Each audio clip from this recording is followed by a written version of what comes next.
축복합니다. 보니까 인도 가신 분들이 참 많네요. 예, 뭔 뜻인지 알만한 분들은 아십니다. 예, 인도는 열대풍 가셨는데 여기 보니까 한 수십 분이 가신 것 같아요. 오늘은 최은혜 목사님이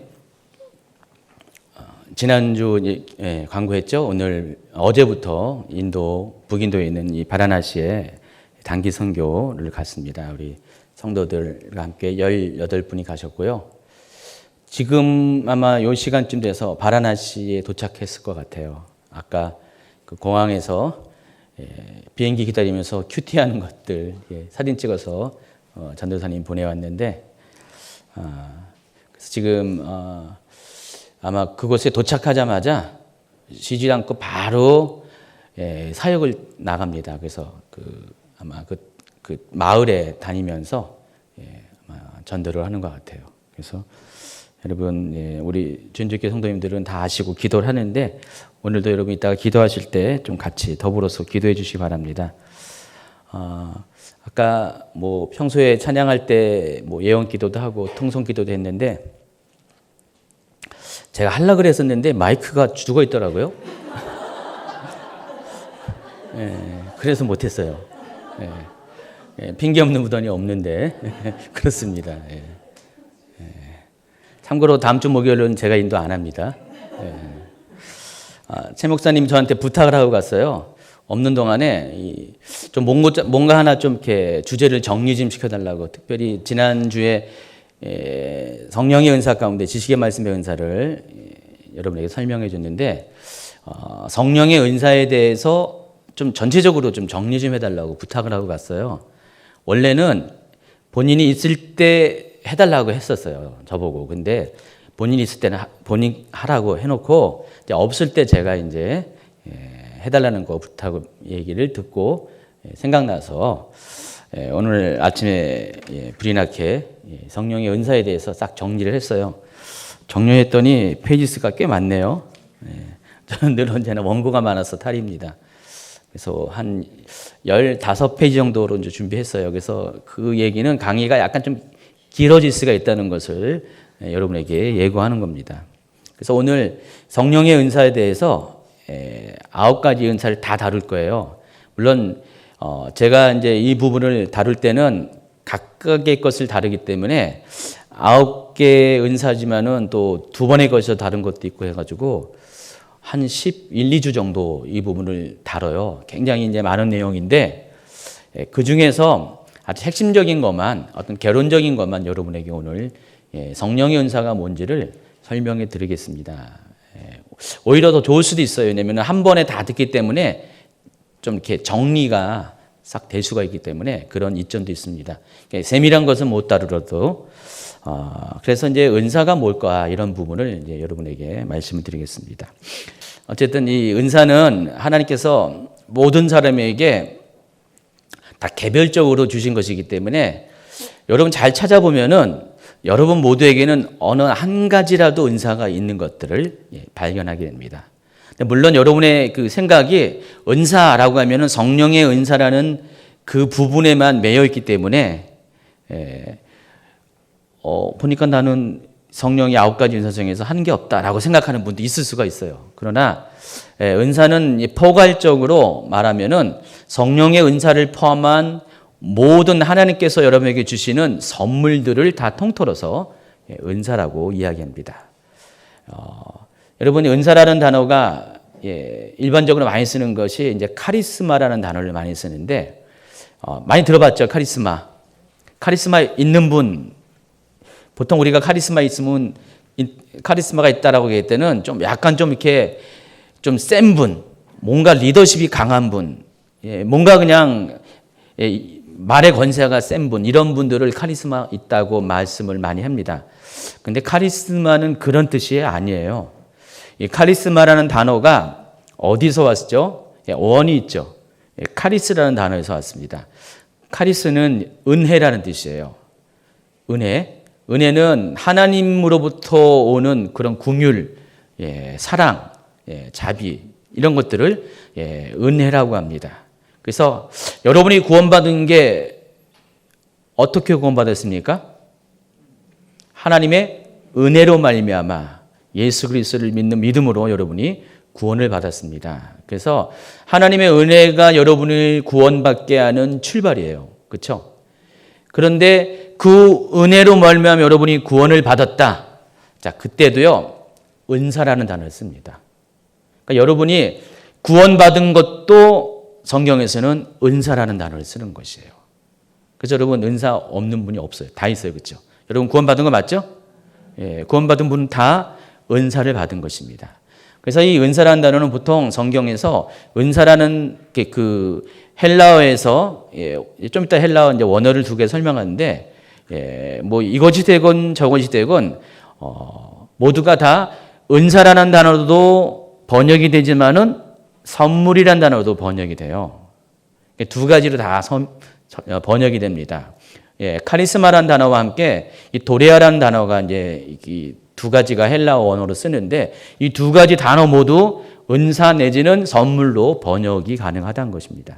그래서 여러분 모두는 전부 다 이제 구원을 받은 것 자체가 선물을 받은 것이에요. 은사를 받은 것입니다. 그래서 여러분 그런 부분에서 구원과 관련돼서도 여러분이 은사를 받은 것이고요. 또 성령의 능력과도 관련돼서도 은사를 받은 것이고요.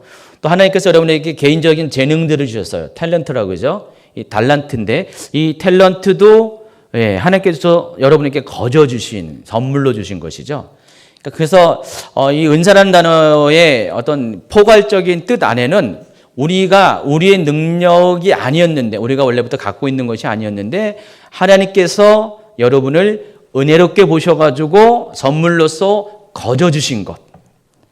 여러분이 노력해서 얻은 것이 아니라 하나님이 거저 주신 모든 것들을 가리켜서 은사라고 설명을 하고 그렇기 때문에 선물이라는 단어로도 설명을 하고 있다는 것입니다. 그래서 이 카리스로부터 은혜로부터 이 카리스마 은사가 나왔다는 것, 파생됐다는 것을 여러분이 이렇게 머릿속에 좀 이렇게 잘 명심하고 있어야 돼요. 그래서 이 은사는 하나님께서 주신 은혜로 말미암아 생긴 것이기 때문에 한마디로 말해서 모든 것이 공짜, 선물이라는 것을 여러분이 명심하시기 바랍니다. 자, 그래서 이 도레아라는 단어와 이 카리스마라는 단어가 어떤 의미가 있는가를 잠깐 설명하겠습니다.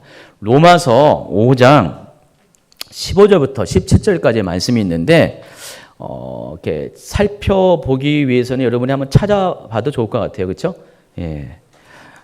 성경을 한번 쭉 보시면은 로마서 5장 15절, 16절, 17절에 이 은사와 선물에 관한 아주 설명이 여러분이 구분할 수 있는 것이 잘 나와 있습니다. 한번 같이 읽도록 하겠습니다. 그러나 이 은사는 그 범죄와 같지 아니하니 곧 한 사람의 범죄를 인하여 많은 사람이 죽었은즉 더욱 하나님의 은혜와 또한 한 사람 예수 그리스도의 은혜로 말미암은 선물은 많은 사람에게 넘쳤느니라. 또 이 선물은 범죄한 한 사람으로 말미암아 온 것 같지 아니하니 심판은 한 사람으로 말미암아 정죄에 이르렀으나 은사는 많은 범죄로 말미암아 의롭다 하심에 이름이니라. 한 사람의 범죄로 말미암아 사망이 그 한 사람을 통하여 왕노릇하였은즉 더욱 은혜와 의의 선물을 넘치게 하는 자들은 한 분 예수 그리스도를 통하여 생명 안에서 왕노릇하리로다. 좀 이렇게 한글 이 개역개정 번역은 굉장히 좀 이렇게 우리에게 좀 지적인 탐구하는 어떤 노력을 필요해요. 근데 이 개역개정 이 번역은 또 그나마 난 게 여기서는 확실히 그 원어대로 번역을 했다는 점에서는 또 뭐 괜찮은 면이 있어요. 자, 여기 보면은 15절에 보니 그러나 이 은사는 그 범죄와 같지 아니하니. 자, 이 은사를 여기는 그냥 우리가 일반적으로 아는 그대로 카리스마라는 단어를 은사로 번역을 해버렸어요. 아까 뭐라고 했어요? 이 카리스마가 어떨 때 쓴다고요? 보통 성령의 능력과 관련돼서 많이 쓰는데 그 단어를 그대로 사용했습니다. 그래서 이 카리스마는 그 범죄와 같지 아니하니 이렇게 여러분이 이렇게 바로 직역적으로 해서 이렇게 뜻을 이제 볼 수가 있고요. 또 보니까 예수 그리스도의 은혜로 말미암은 선물로 했는데 이 선물이라는 단어가 헬라어로는 도레아라는 단어를 사용했습니다. 16절에도 이 선물은 범죄한 한 사람으로, 여기도 똑같이 도레아, 또 은사는 많은 범죄로 말미암아 의롭다 하심의 이름이라. 이것도 이 은사는 카리스마. 그래서 15, 16, 17절을 보면은 도레아라는 단어와 카리스마라는 단어를 아주 우리가 일반적으로 사용하는 뜻대로 정확하게 번역을 한 장점은 있어요. 근데 다른 번역에서는 막 이 두 단어가 어떤 데는 그냥 카리스마를 선물로 번역하고 도레아를 은사로 번역하고 약간 왔다 갔다 해요. 근데 개역개정은 그래도 이 부분만큼은 아주 정확하게 번역을 잘 했습니다. 자, 보시면은 여기는 분명히 두 가지 단어가 사용되고 있어요. 카리스마라는 단어와 이 도레아라는 단어를 사용하고 있습니다. 그래서 이 카리스마는 어떤 것인지 도레아는 어떤 것인지 우리가 구분하면은 어려운 거 아니라 15절에 보니까 하나님의 은혜와 또한 한 사람 예수 그리스도의 은혜로 말미암은 선물. 이게 뭐죠? 예수 그리스도의 구원의 은혜로 말미암은 선물이 뭐죠? 그러니까 우리가 알고 있는 성령과 관련된 것이 아니라 예수 그리스도의 은혜로 말미암아서 얻어지는 게 뭐죠? 여러분의 구원이잖아요. 그래서 이 구원을 얘기할 때는 도레아라는 단어를 사용한다는 것입니다. 그래서 이 도레아라는 단어는 구원과 관련된 그런 의미에서 은사를 설명할 때 도레아라는 단어를 씁니다. 그래서 이 도레아도 똑같이 마찬가지 카리스마와 같이 내 능력으로 내가 구원받는 게 아니잖아요. 예수 그리스도의 은혜로 말미암아 구원을 받는 건데, 그럴 때 이 단어를 그 은사 또는 선물로 여기 번역을 해서 사용한다는 것입니다. 반면에 이 카리스마는 구원과 관련된 단어가 아니라 성령과 관련됐는데, 성령께서 어떤 사람에게 나눠주는 성령의 능력을 말할 때 이 카리스마라는 단어를 사용합니다. 그래서 이 도레아와 카리스마 모두가 선물과 은사로 번역이 가능하지만은, 그러나 이 뜻은 도레아는 구원과 관련된 용어고 카리스마는 성령의 능력과 관련된 용어라는 것을 여러분이 아시기 바랍니다. 지금까지 말한 게 좀 어렵나요? 어떤 분의 헬라어 얘기만 나오면은 굉장히 어렵게 느껴지는데 어렵지 않아요.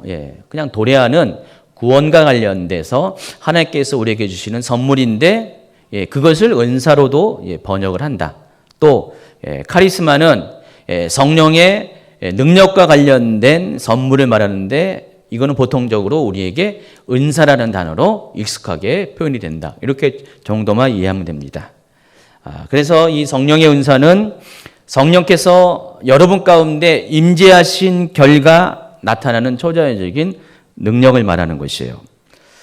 여러분 성령을 어떻게 경험하시죠?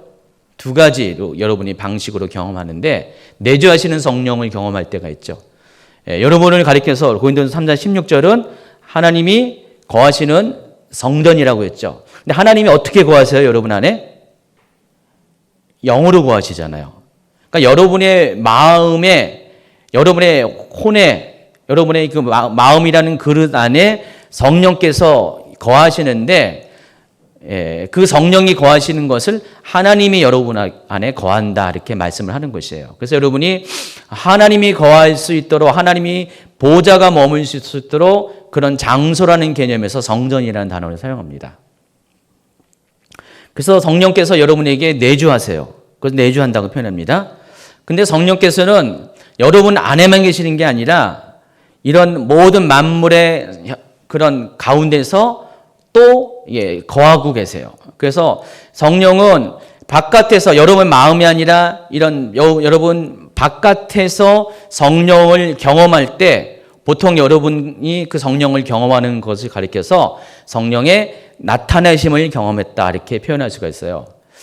제가 이 말은 제 말이 아니라 그 성경에서 그렇게 말씀하고 있어요. 고린도전서 12장 한번 7절을 이번에 보도록 하겠습니다. 고린도전서 12장 7절에 보면은 이런 말씀이 있습니다.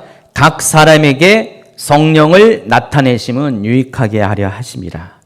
자, 이 번역도 약간 좀 어려워요. 좀 애매해요. 그래서 흠정역 성경으로 제가 다시 한번 읽어드리겠습니다. 각 사람에게 성령의 나타내심을 주신 것은 그것으로 말미암아 모두가 유익을 얻게 하려 하심이라 그랬습니다. 그래서 각 사람에게 성령의 나타내심을 주셨다 그랬어요. 근데 그 이유가 모든 사람에게 유익을 주시려고 그랬다는 것입니다. 그러면서 8절부터는 9가지의 성령의 은사들을 여러분에게 소개를 하고 있습니다. 어떤 사람에게는 성령으로 말미암아 지혜의 말씀을, 어떤 사람에게는 같은 성령을 따라 지식의 말씀을, 다른 사람에게는 같은 성령으로 믿음을, 어떤 사람에게는 한 성령으로 병 고치는 은사를, 어떤 사람에게는 능력 행함을, 어떤 사람에게는 예언함을, 어떤 사람에게는 영들 분별함을, 다른 사람에게는 각종 방언 말함을, 어떤 사람에게는 방언들 통역함을 주시나니 해서 모두 9가지의 여러분이 익히 잘 알고 있는 성령의 은사들을 소개하는데, 이 성령의 은사들을 가리켜서 7절은 한마디로 말하면 뭐라고요? 성령의 나타나심. 이해하시겠죠? 제가 이제 강의하는 거는 굉장히 최은영 목사님하고 스타일이 좀 달라요. 굉장히 좀 이렇게 어떤 논리적인 것들을 굉장히 중요하게 여겨요. 그래서 여러분 이게 잘만 이렇게 집중해서 들으면은 머릿속에 정리가 될 거예요. 근데 이제 최은영 목사님이 말씀하신 것을 익숙하신 분들은 마음에 이제 감동을 따라서 자꾸만 듣다 보면은 좀 어려움을 느낄 수가 있어요. 목사님이 이렇게 왜 어려운 얘기만 하지, 뭔 얘기하는 것이지. 그래서 제가 강의할 때는 가슴도 사용하지만은 머리도 좀 사용하실 줄 아셔야 됩니다. 머리 사용하지 않으면 여러분 좋으세요. 주무시는 경향이 가끔 있더라고요. 제가 그럴 때마다 약간의 아재 개그를 섞어가지고 주무시지 않도록 최선을 다하겠지만은, 그래서 이 9가지 성령의 은사들을 가리켜서 성령의 나타내심이라고 표현한 거예요. 나타내는 것은 뭐예요? 성령께서 그분이 계시다는 것, 자신이 계시다는 걸 사람들에게 드러낸다라는 뜻이에요. 그러니까 성령께서 어떻게 자신을 드러내시냐?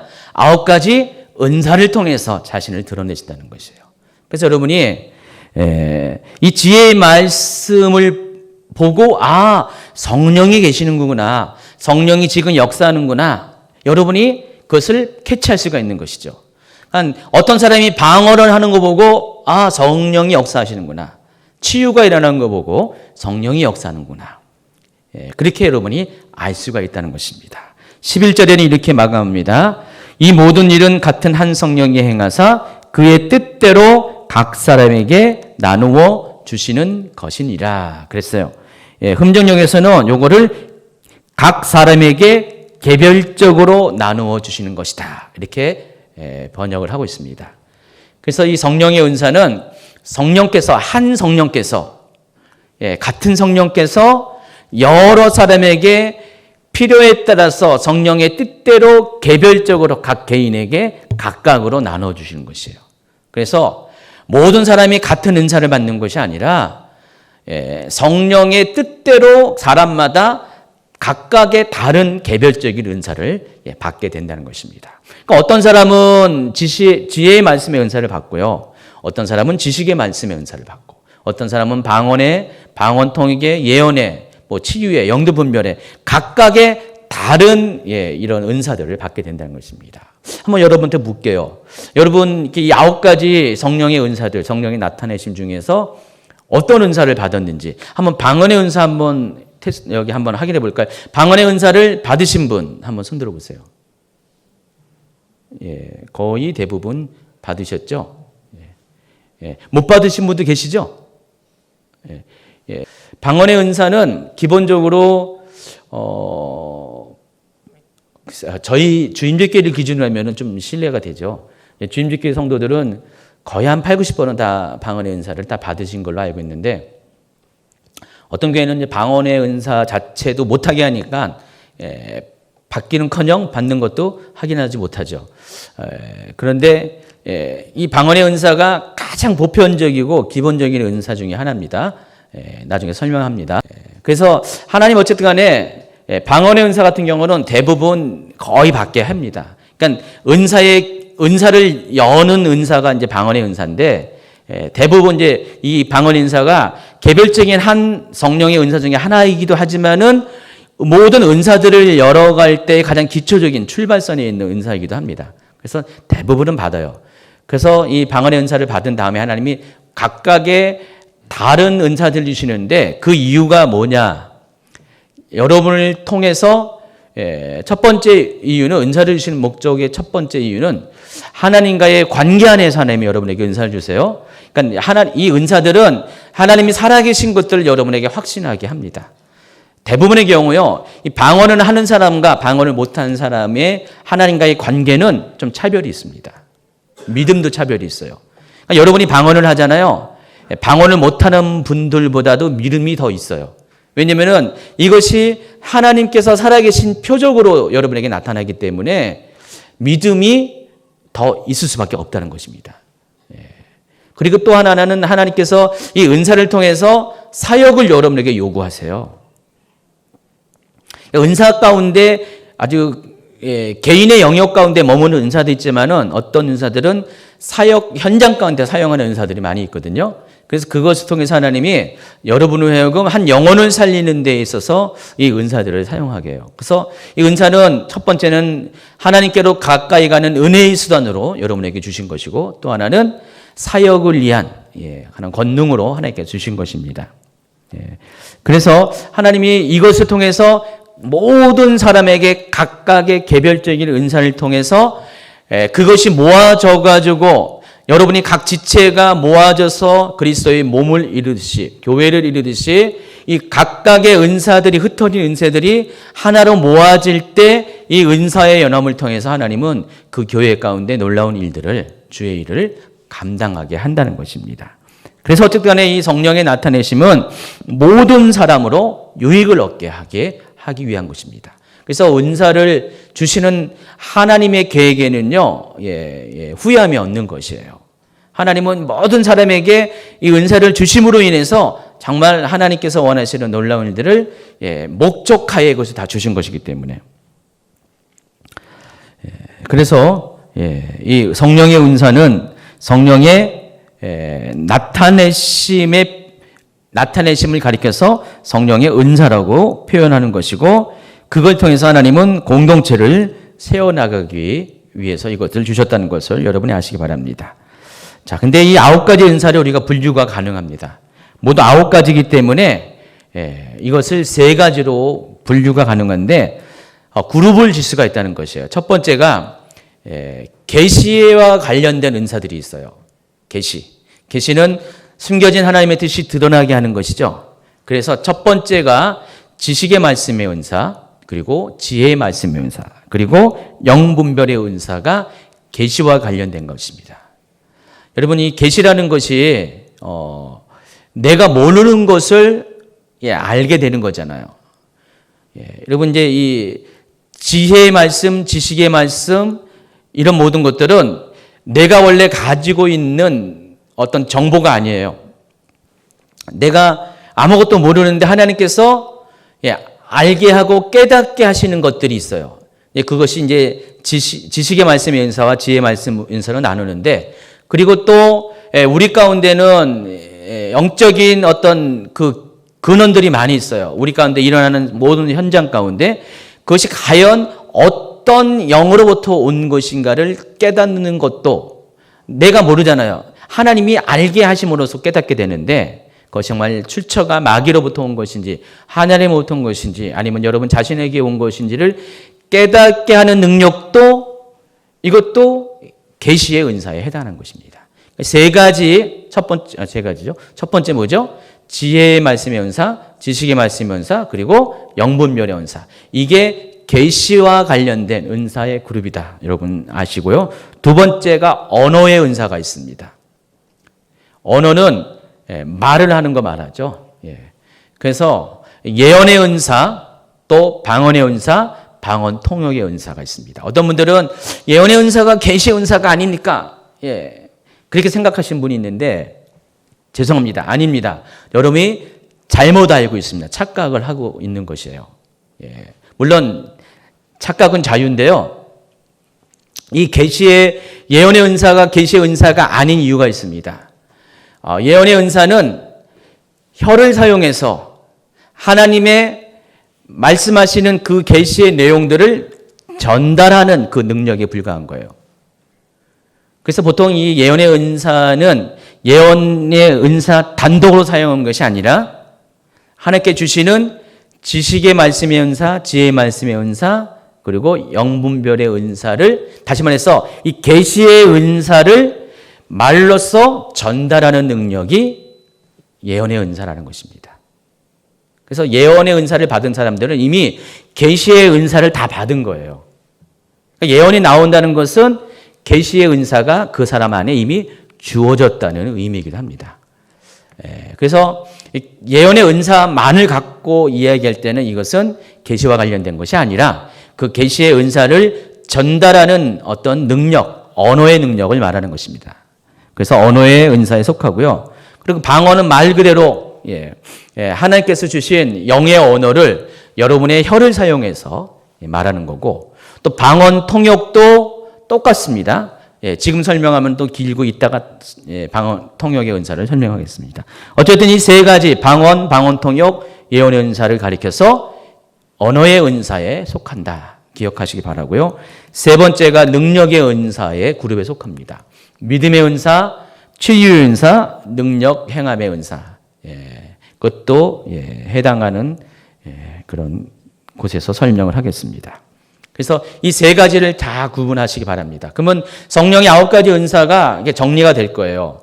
성령의 9가지 은사는 성령의 나타나심의 결과 우리에게 나타나는 어떤 성령으로부터 오는 능력을 말하는 건데, 초자연적인 능력을 말하는데, 이 초자연적인 능력은 세 가지로 구분한다. 첫 번째가 계시와 관련된 은사들, 두 번째가 언어와 관련된 은사들, 세 번째가 능력과 관련된 은사들. 그래서 계시와 관련된 은사들이 지식의 말씀, 지혜의 말씀의 은사, 그리고 영분별의 은사, 그리고 언어와 관련된 것이 방언, 방언 통역, 예언의 은사, 그리고 능력과 관련된 것이 믿음의 은사, 병 고치는 은사, 능력, 행함의 은사.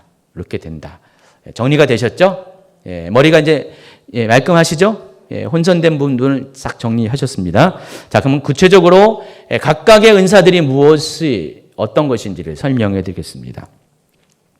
지식의 말씀의 은사는 지난주에 최현희 목사님이 따로 또 이어서 설명을 했습니다. 그런데 이 지식이라는 단어가 영어로 뭘 말하면은 knowledge를 말합니다. knowledge가 지식이라는 뜻이죠. 근데 이것을 이제 다른 말로 하면은 information입니다. information이 뭐죠? 정보. 정보입니다. 말 그대로 인포메이션이에요. 그러니까 하나님께서 여러분에게 인포메이션을 주신다는 것이에요. 무엇에 대한 인포메이션입니까? 어떤 사람, 어떤 상황에 대한 인포메이션이에요. 그래서 만약에 여러분이 누군가를 새로 만나는 사람, 처음 만나는 대면하는 사람이 있는데 전혀 몰라요. 그 사람에 대해서요. 이름도 몰라요. 성도 몰라요. 사는 것도 몰라요. 그 사람이 어떻게 일을 하는 것도 몰라요. 어떤 생각을 품고 있는지 아무것도 몰라요. 모든 게 다 몰라요. 그런데 하나님이 그 사람에 대해서 저 사람은 어떤 사람인지를 알게 할 때가 있어요. 저 사람이 과거에 어떤 일을 했는지, 또 지금 현재에 무슨 일을 하고 있는지를 알려줄 때가 있어요. 여러분 혹시 그런 거 경험해 보셨어요? 있었어요 혹시? 한번 손들어 볼까요? 그런 분? 지식의 말씀의 은사는 아무도 없군요.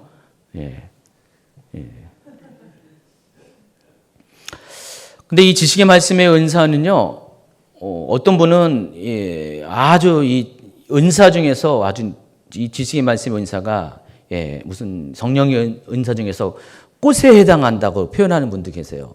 굉장히 탁월한 거고 귀한 것이죠.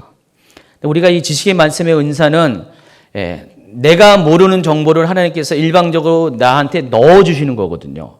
넣어주셔가지고 그 사람에 대한, 상대방에 대한 정보를 주시는 것인데, 이 성령을 통해서 나타나는 것이 지식의 말씀의 은사인데요. 실은 이게 이제 악한 영도 이런 능력들이 있어요. 그게 뭐죠? 점장이가 있죠. 점장이. 이 성령과 악령의 역사는요, 엇비슷한 게 많이 있어요. 같은 어떤 영의 근원이 성령과 악령이라는 구분된 것이지만은 그 악령도 시작이 천사로부터 시작하기 때문에 그 방식이 아주 유사할 때가 많이 있어요.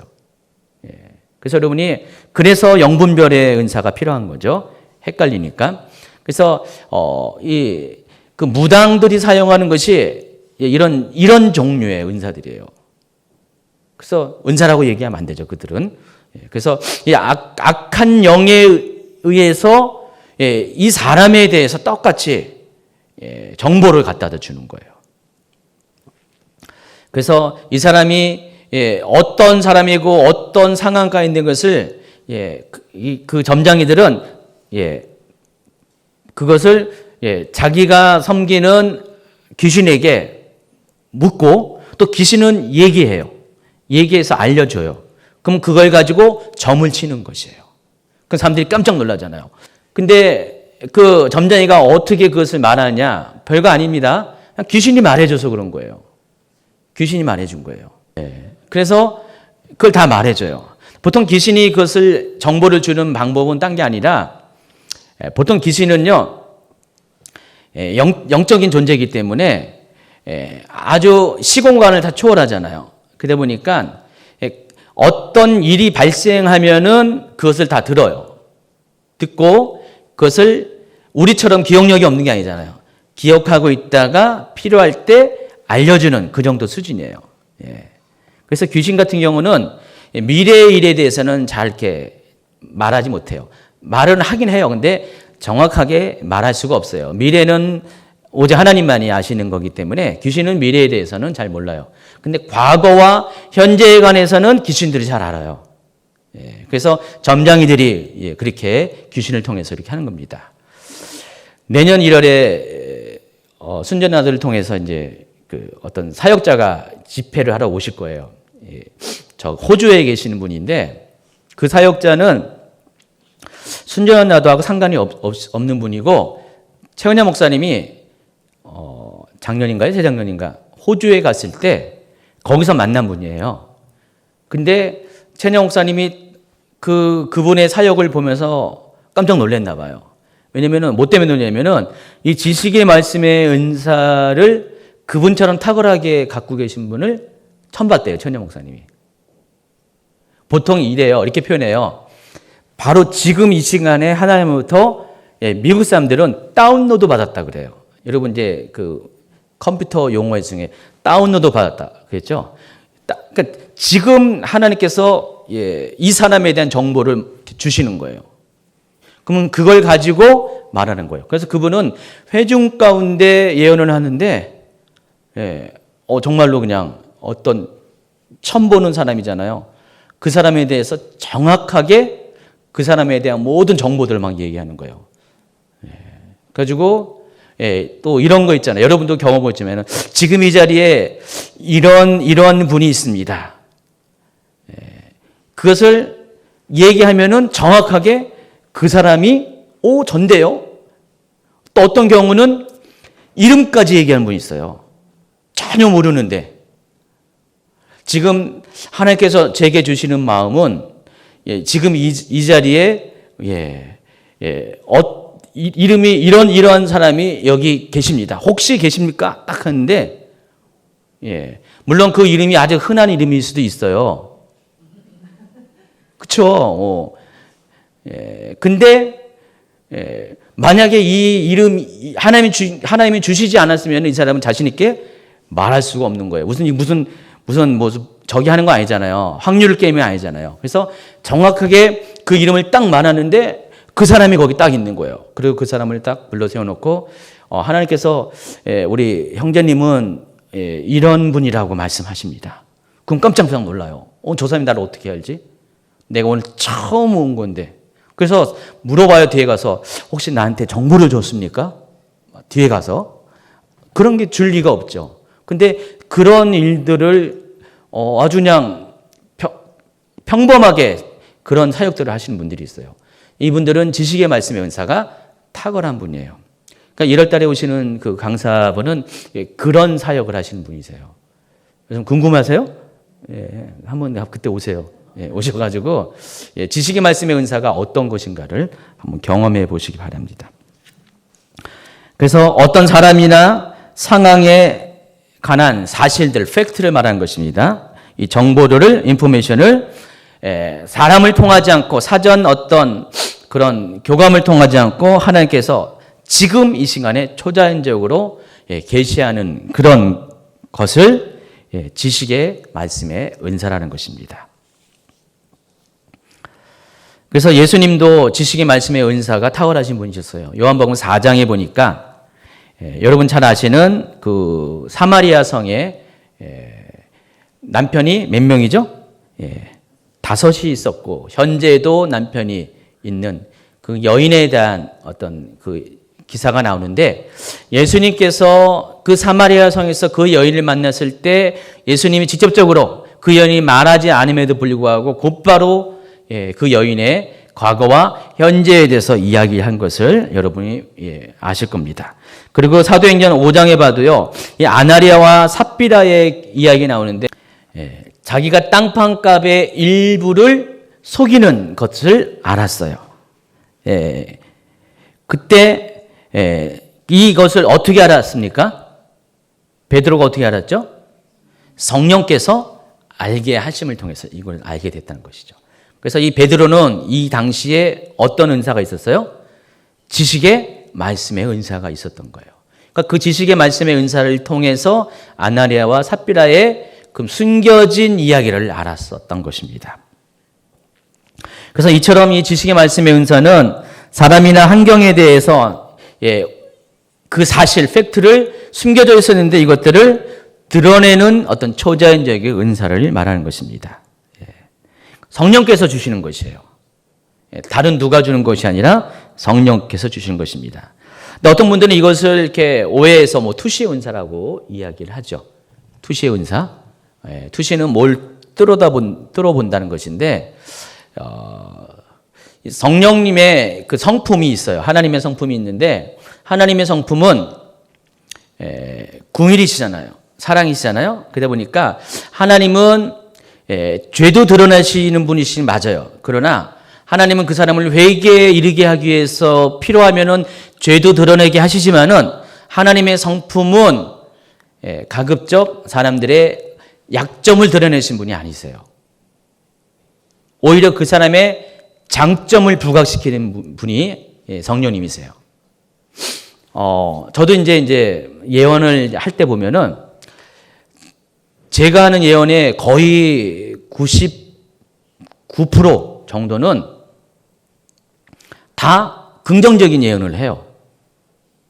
최은영 목사님은 그렇지 않아요. 최은영 목사님은 한 80% 정도, 90% 가까이 그 정도는 그런 덕을 세우고 위로하고 격려하고 권면하는 예언을 주지만은 한 20% 정도는 최은영 목사님은 직접적으로 잘못한 것에 대해서 이렇게 하나님이 말씀하시는 좀 약간 아픈 내용도 이야기해요. 근데 저 같은 경우는 거의 99%가 긍정적인 이야기를 해요.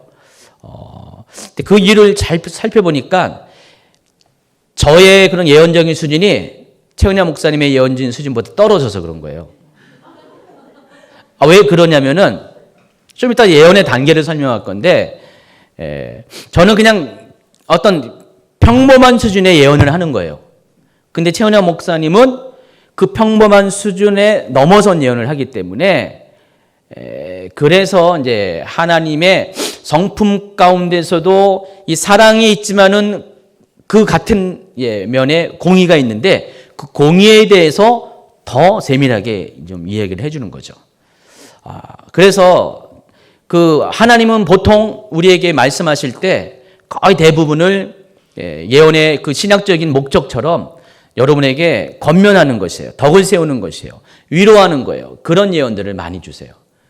그런 하나님께서 여러분의 모든 잘못들을 전부 다 그 예언 사역자에게 다 드러나게 하셔가지고 벌거벗게 해가지고 이거 잘못했고 저거 잘못했고 그렇게 말씀하시지 않는다는 것입니다. 정말 그 사람이 꼭 필요할 때, 그 사람이 회개가 필요할 때 돌이킴이 필요할 때 하나님은 그것도 한 100가지 주면은 하나 정도 그냥 아끼셨다가 한 개 정도 말씀하시지 그렇게 많이 말씀하시는 분이 아니세요. 왜냐하면 하나님 성품이 그러시기 때문에. 그래서 이 투시의 은사는 그런 하나님의 성품과 맞지가 않아요. 투시의 은사는 모든 잘못을 다 발가벗기는 그런 게 많이 있어요. 다 그런 건 아니지만은 그런 것들이 많이 작용하는데, 그래서 이 투시의 은사라고 말하는 것 자체가 성경적이지도 않지만은 하나님은 그렇게 일하시는 분이 아니라는 것이죠. 그래서 보통 하나님이 우리에게 우리 사람들이 오해하고 있는 투시의 은사가 실은 성경에서는 지식의 말씀의 은사에 해당하는 것이고, 이 지식의 말씀의 은사는 여러분을 세우려고 하시는 것이에요.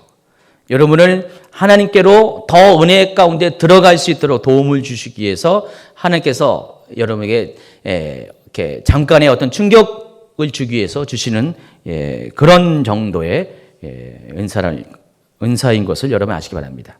근데 지식의 은사, 말씀의 은사는 예언의 은사와 구별할 때 보통 지식의 말씀의 은사는 그 범위가 과거와 현재에 관한 것들이 주로 되어져 있어요. 그러나 예언은 과거와 현재의 것도 포함하지만은 그것을 말할 때는 결국은 지식의 말씀의 은사를 사용하는 거고, 그리고 그보다는 예언이라는 건 말 그대로 미래적인 일들을 이야기할 때는 예언의 은사로 우리가 보통 구분이 가능합니다. 자, 그런데 이제 지혜의 말씀의 은사가 있습니다. 지식, 지혜 비슷하잖아요. 그래서 한글로 따지면 여러분이 이렇게 이거를 이렇게 구분을 못하는 분이 있는데 이 두 가지는 확실하게 구분이 됩니다. 영어로는 지식이 뭐라고 했어요? knowledge라고 했죠. 그다음에 지혜는 뭐죠? wisdom입니다. 가지고 한글은 다 지자로 들어가지만은 여기는 스펠 자체가 달라요. 다른 은사라는 것입니다. 그래서 지식의 말씀의 은사는 우리가 상대방에 대해서 과거와 현재의 숨겨진 일들을 깨닫게 하는 것이 지식의 말씀의 은사라면은, 이 지혜의 말씀의 은사는 어떤 것이냐면은 하나님께서부터 온 것이 맞는데 어떤 상황 가운데 그 상황을 어떻게 이해하고 어떻게 풀어가는 것을 우리에게 알려주시는 그런 것이 지혜의 말씀의 은사라는 것입니다. 그러니까 지식은 마치 가공되지 않은 정보를 말하는 것이고, 지혜라는 것은 어떻게 합니까? 그 가공되지 않은 그 정보를 가지고 우리가 선하게 사용할 수 있는 어떤 능력을 말하는 것입니다. 그래서 지식이 원석이라면 지혜는 보석과 같은 것이에요. 그 지혜를 받은 지혜의 말씀의 은사를 받은 사람은요, 동일하게 지식의 말씀을 가지고도 그것을 아주 적절하게 잘 사용할 수가 있어요. 하나님이 여러분에게 지식의 말씀의 은사를 주셔가지고요, 상대방에 대해서 정확하게 그 사람의 정보를 주셨어요. 가령 이 사람이 지금 어떤 잘못된 실수를 하고 있어요. 잘못된 죄를 범하고 있어요. 하나님 앞에 회개해야 될 어떤 범죄가 있어요. 근데 어떤 분들은 지혜의 말씀의 은사가 없는 분들은 어떻게 합니까? 그것을 그대로 얘기해요. 하나님이 우리 집사님 지금 도둑질 했대요. 간음했대요. 하면서 막 그냥 원석 그대로를 얘기해요. 그럼 대부분의 사람도 어떻게 해요? 그 얘기 들으면은 둘 중에 하나죠. 삐지거나 상처를 입거나 막 그렇잖아요. 물론 겸손하게 그것을 받아들인 분도 가끔 있어요.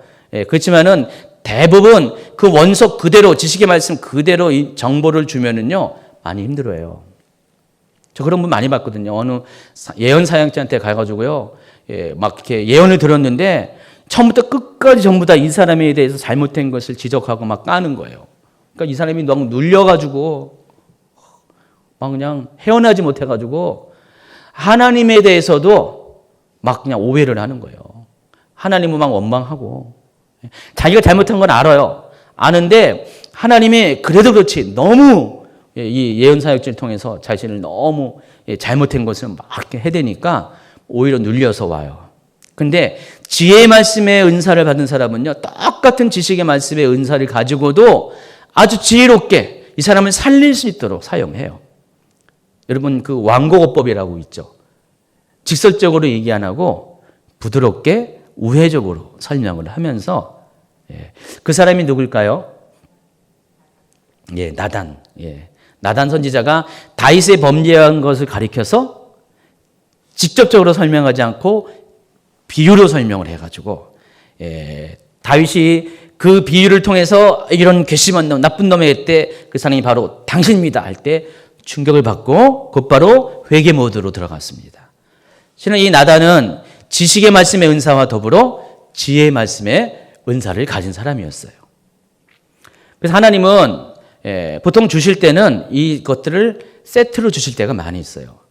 그러니까 지식의 말씀의 은사만 갖고 있으면은 사람들의 심장을 막 도려내는데 아주 그냥 최선을 다하는 그런 역할을 합니다. 사람을 아프게 하고요. 힘들게 하고. 그러나 지혜의 말씀의 은사를 가진 사람은 그 사람을 살리고 겉면에서 죄를 드러내겠는데 하지만은 죄에서 돌이켜서 회개에 이르게 하는 그런 역할을 합니다. 그래서 이 지식의 말씀의 은사도 좋지만은 여러분이 지혜의 말씀의 은사를 가지셔야 한다는 것입니다. 사도 바울은요, 고린도전서 2장 1절에서 이런 말씀을 하고 있습니다. 형제들아, 내가 너희에게 나아가 하나님의 증거를 전할 때 말과 지혜의 아름다운 것으로 아니하였나니 내 말과 내 전도함이 설득력 있는 지혜의 말로 하지 아니하고 다만 성령의 나타남과 능력으로 하여 너희 믿음이 사람의 지혜에 있지 아니하고 다만 하나님의 능력에 있게 하려 함이라. 하려 하였노라 이렇게 있습니다. 여기 보면은 이 사도 바울은 사람의 지혜와 하나님의 지혜를 이렇게 구분해서 설명합니다. 내 말과 내 전도함. 그러니까 사도 바울이 여지껏 했던 그런 복음을 전하는 것들, 그들을 건면했던 모든 것들이 설득력 있는 지혜의 말로 하지 않았다는 것입니다. 자, 5절옷은 그걸 가리켜서 사람의 지혜라고 설명합니다. 그러니까 자기가 한 모든 사역들이 사람의 지혜로 하지 않았다는 것입니다. 설득력 있는 말을 할 수 있는 그 사람의 지혜로 한 것이 아니라 다만 하나님의 성령의 나타남과 능력으로 했다고 그랬습니다. 그래서 사도 바울이 하는 모든 사역은 자신의 언변으로 한 것이 아닙니다. 원래 사도 바울은요, 언변이 뛰어난 사람인 거 아시죠? 사도 바울의 글 쓰는 거 보면은 굉장히 논리적으로 탁월하잖아요. 근데 그것조차도 자기의 능력으로 하지 않고 모든 것이 다 성령께서 주시는 나타남과 능력으로 했다는 것입니다. 그때 여기서 말하는 성령의 나타남, 능력을 뭐라고 여러분 표현해 줄까요? 사람의 지혜와 대비되는 게 하나님의 지혜죠. 곧 지혜의 말씀의 은사를 통해서 이 사도 바울도 그렇게 했어요. 저도 가끔 가다가 이 지혜의 말씀의 은사를 받은 분들을 보게 될 때가 있어요. 그러면 어떻게 이렇게 말을 잘할까? 그냥 인간적으로 말을 잘하는 수준이 아니라 정말 그 적재적소에 하나님과 관련돼서 말을 이렇게 참 잘하는 분이 있어요. 멀리 있지 않아요. 저 같은 경우는. 누구라고 말은 못하지만은 보면은 깜짝깜짝 놀랄 때가 있어요. 어떻게 저렇게 말을 잘할까? 근데 그게 지혜의 말씀의 은사인 것 같아요. 하나님이 지식의 말씀의 은사를 줘도 그것을 지혜롭게 이렇게 드러내는 사람이 이렇게 많지는 않아요. 제가 예전에 신학교 다닐 때 어느 아주 유명한 교수님이 있었어요. 그분은 그쪽 계통에서 세계적으로 유명한 학자였는데요. 강의를 들었는데 엄청 실망을 했어요. 무슨 초등학생 데리고 강의하는 것처럼 말을 하는데 왜 이렇게 지혜가 없으신지 학문적으로는 탁월하시는데 그래가지고 참 저분은 이 지혜의 말씀의 은사와는 완전히 깡이신 분이에요. 지식은 아주 많은데 이 지혜의 말씀의 은사는 아주 꽝이신 분이 있어요. 근데 어떤 분은요 반대인 경우도 있어요. 배운 거는 공부한 거는 아주 짧은데 아무리 작은 것도 그것을 아주 그냥 지혜롭게 얼마나 잘 이렇게 가공해가지고 잘 설명하는지 탁월한 분이 계십니다. 그분은 지혜의 말씀의 은사에 있어서 좀 그런 능력을 받으신 것 같아요. 그러니까 지혜의 말씀의 은사는 이와 같이 작은 능력으로도 정말 그것이 설득력 있게 사람의 지혜가 아니라 하나님의 지혜로 말미암아 설득력 있게 사람들의 마음을 이렇게 사로잡고 또 그들을 구원에 이르게 하는 어떤 능력을 지혜의 말씀의 은사라고 합니다. 열왕기상에 보면은 솔로몬이 이에 해당합니다. 솔로몬 같은 경우도 3장에 보니까 기브온 상당에서 솔로몬이 하나님께 일천번제를 드릴 때 하나님께서 밤에 꿈에 나타납니다. 3장 5절에 이렇게 말씀하십니다. 하나님이 이르시되 내가 내게 무엇을 줄고 너는 구하라. 그랬을 때 솔로몬이 뭐라고 했습니까? 3장 11절에 그렇게 말합니다. 오직 송사를 듣고 분별하는 지혜를 구합니다. 하나님께서 그 기도를 들으시고요. 소원을 들으시고 어떻게 했습니까? 실제로 지혜의 말씀의 은사를 주셨어요. 그래서 그 3장 후반부에 보면은 여러분 잘 아시는 두 여인이 한 아이를 두고 서로 쟁탈려 버리는 그런 장면이 나오죠. 그 사건 가운데서 솔로몬은 아주 지혜로운 판결을 했습니다. 그래서 두 여인에게 이 아이를 반으로 나눠주라 했을 때 진짜 이 친모는 아이를 사랑하기 때문에 그리하지 말고 저 여인에게 주라고 했고 솔로몬은 그때 비로소 이 여인이 진짜 부모라는 것을 알게 했습니다. 그때 사람들이 깜짝 놀랐어요. 3장 28절에 이런 말씀입니다. 온 이스라엘이 왕이 심리하여 판결함을 듣고 왕을 두려워하였으니 이는 하나님의 지혜가 그의 속에 있어 판결함을 봄이더라. 여기서 하나님의 지혜가 뭐라고요? 지혜의 말씀의 은사라는 것을 여러분이 아시기 바랍니다. 예수님도 마찬가지입니다. 예수님도 지혜의 말씀의 은사가 아주 충만하신 분이어서 마태복음 21장에 보니까 대제사장들과 백성들이 예수님께 나와서 무슨 권세로 예수님이 이런 사역을 하느냐고 물었을 때 예수님께서 이렇게 말씀하십니다. 요한의 세례가 어디로부터 왔느냐? 하늘로부터 왔느냐? 사람으로부터 왔느냐? 이 말을 할 때 대제사장들이 말을 할 수가 없었어요. 만약에 하늘로부터 왔다고 하면은 어찌해서 왜 예수님을 믿지 못하느냐? 그 말이 나올 수밖에 없고요. 만일 사람으로부터 왔다 그러면은 요한을 선지자로 사람들이 여기기 때문에 사람들이 그 대제사장들에서 비난을 할까 봐 이것이 두려워가지고 이렇게도 못하고 저렇게도 말을 못하는 장면이 나옵니다. 자, 예수님 여러분이면 어떻게 할 것 같아요? 무슨 권위로부터 왔냐? 그러면 여러분 막 따지고 들 거예요. 무슨 권위로 오고 막 네가 뭔 상관이야 하면서 나는 나대로 일하는데 왜 시비야 하면서 막 싸우려고 그러는데 예수님은 아주 지혜롭게 그 사람들이 말을 못하게 이렇게 넘어갑니다. 또 누가복음 20장에도 보면은요, 이 시저 로마 황제에게 세를 바치는 것에 대해서 이것이 옳으냐 옳지 않느냐를 사람들이 묻습니다. 그 이유가 예수님을 걸고 넘어지려고 투집을 잡기 위해서 한 거죠. 그때 예수님께서 이렇게 말합니다. 가이사의 것은 가이사에게, 하나님 것은 하나님께 바치라. 탁월한 거잖아요. 그럼 말이 필요 없는 거예요. 또 요한복음 8장에 보니까 간음증에 잡힌 여인을 가지고 사람들이 예수님에게 묻습니다. 어떻게 하는 것이 좋습니까? 율법에 하면은 돌로 치라고 했는데 예수님은 어떻게 할 겁니까? 그러면은 예수님 그래 율법대로 해. 그러면은 그들의 어떤 율법을 지키는 것은 이게 만족을 하지만은 어떻게 사람의 생명을 저렇게 해야 할 수 있냐? 자기가 하나님부터 온 사람이 어떻게 저럴 수가 있냐라고 또 비난을 듣게 돼 있어요. 그때 예수님께서 뭐라고 했습니까? 너희 중에 죄 없는 자가 먼저 돌로 치라. 그러니까 아무도 이 예수님의 말씀에 반박할 수 있는 사람이 없었어요. 다들 죄책감이 있었기 때문에.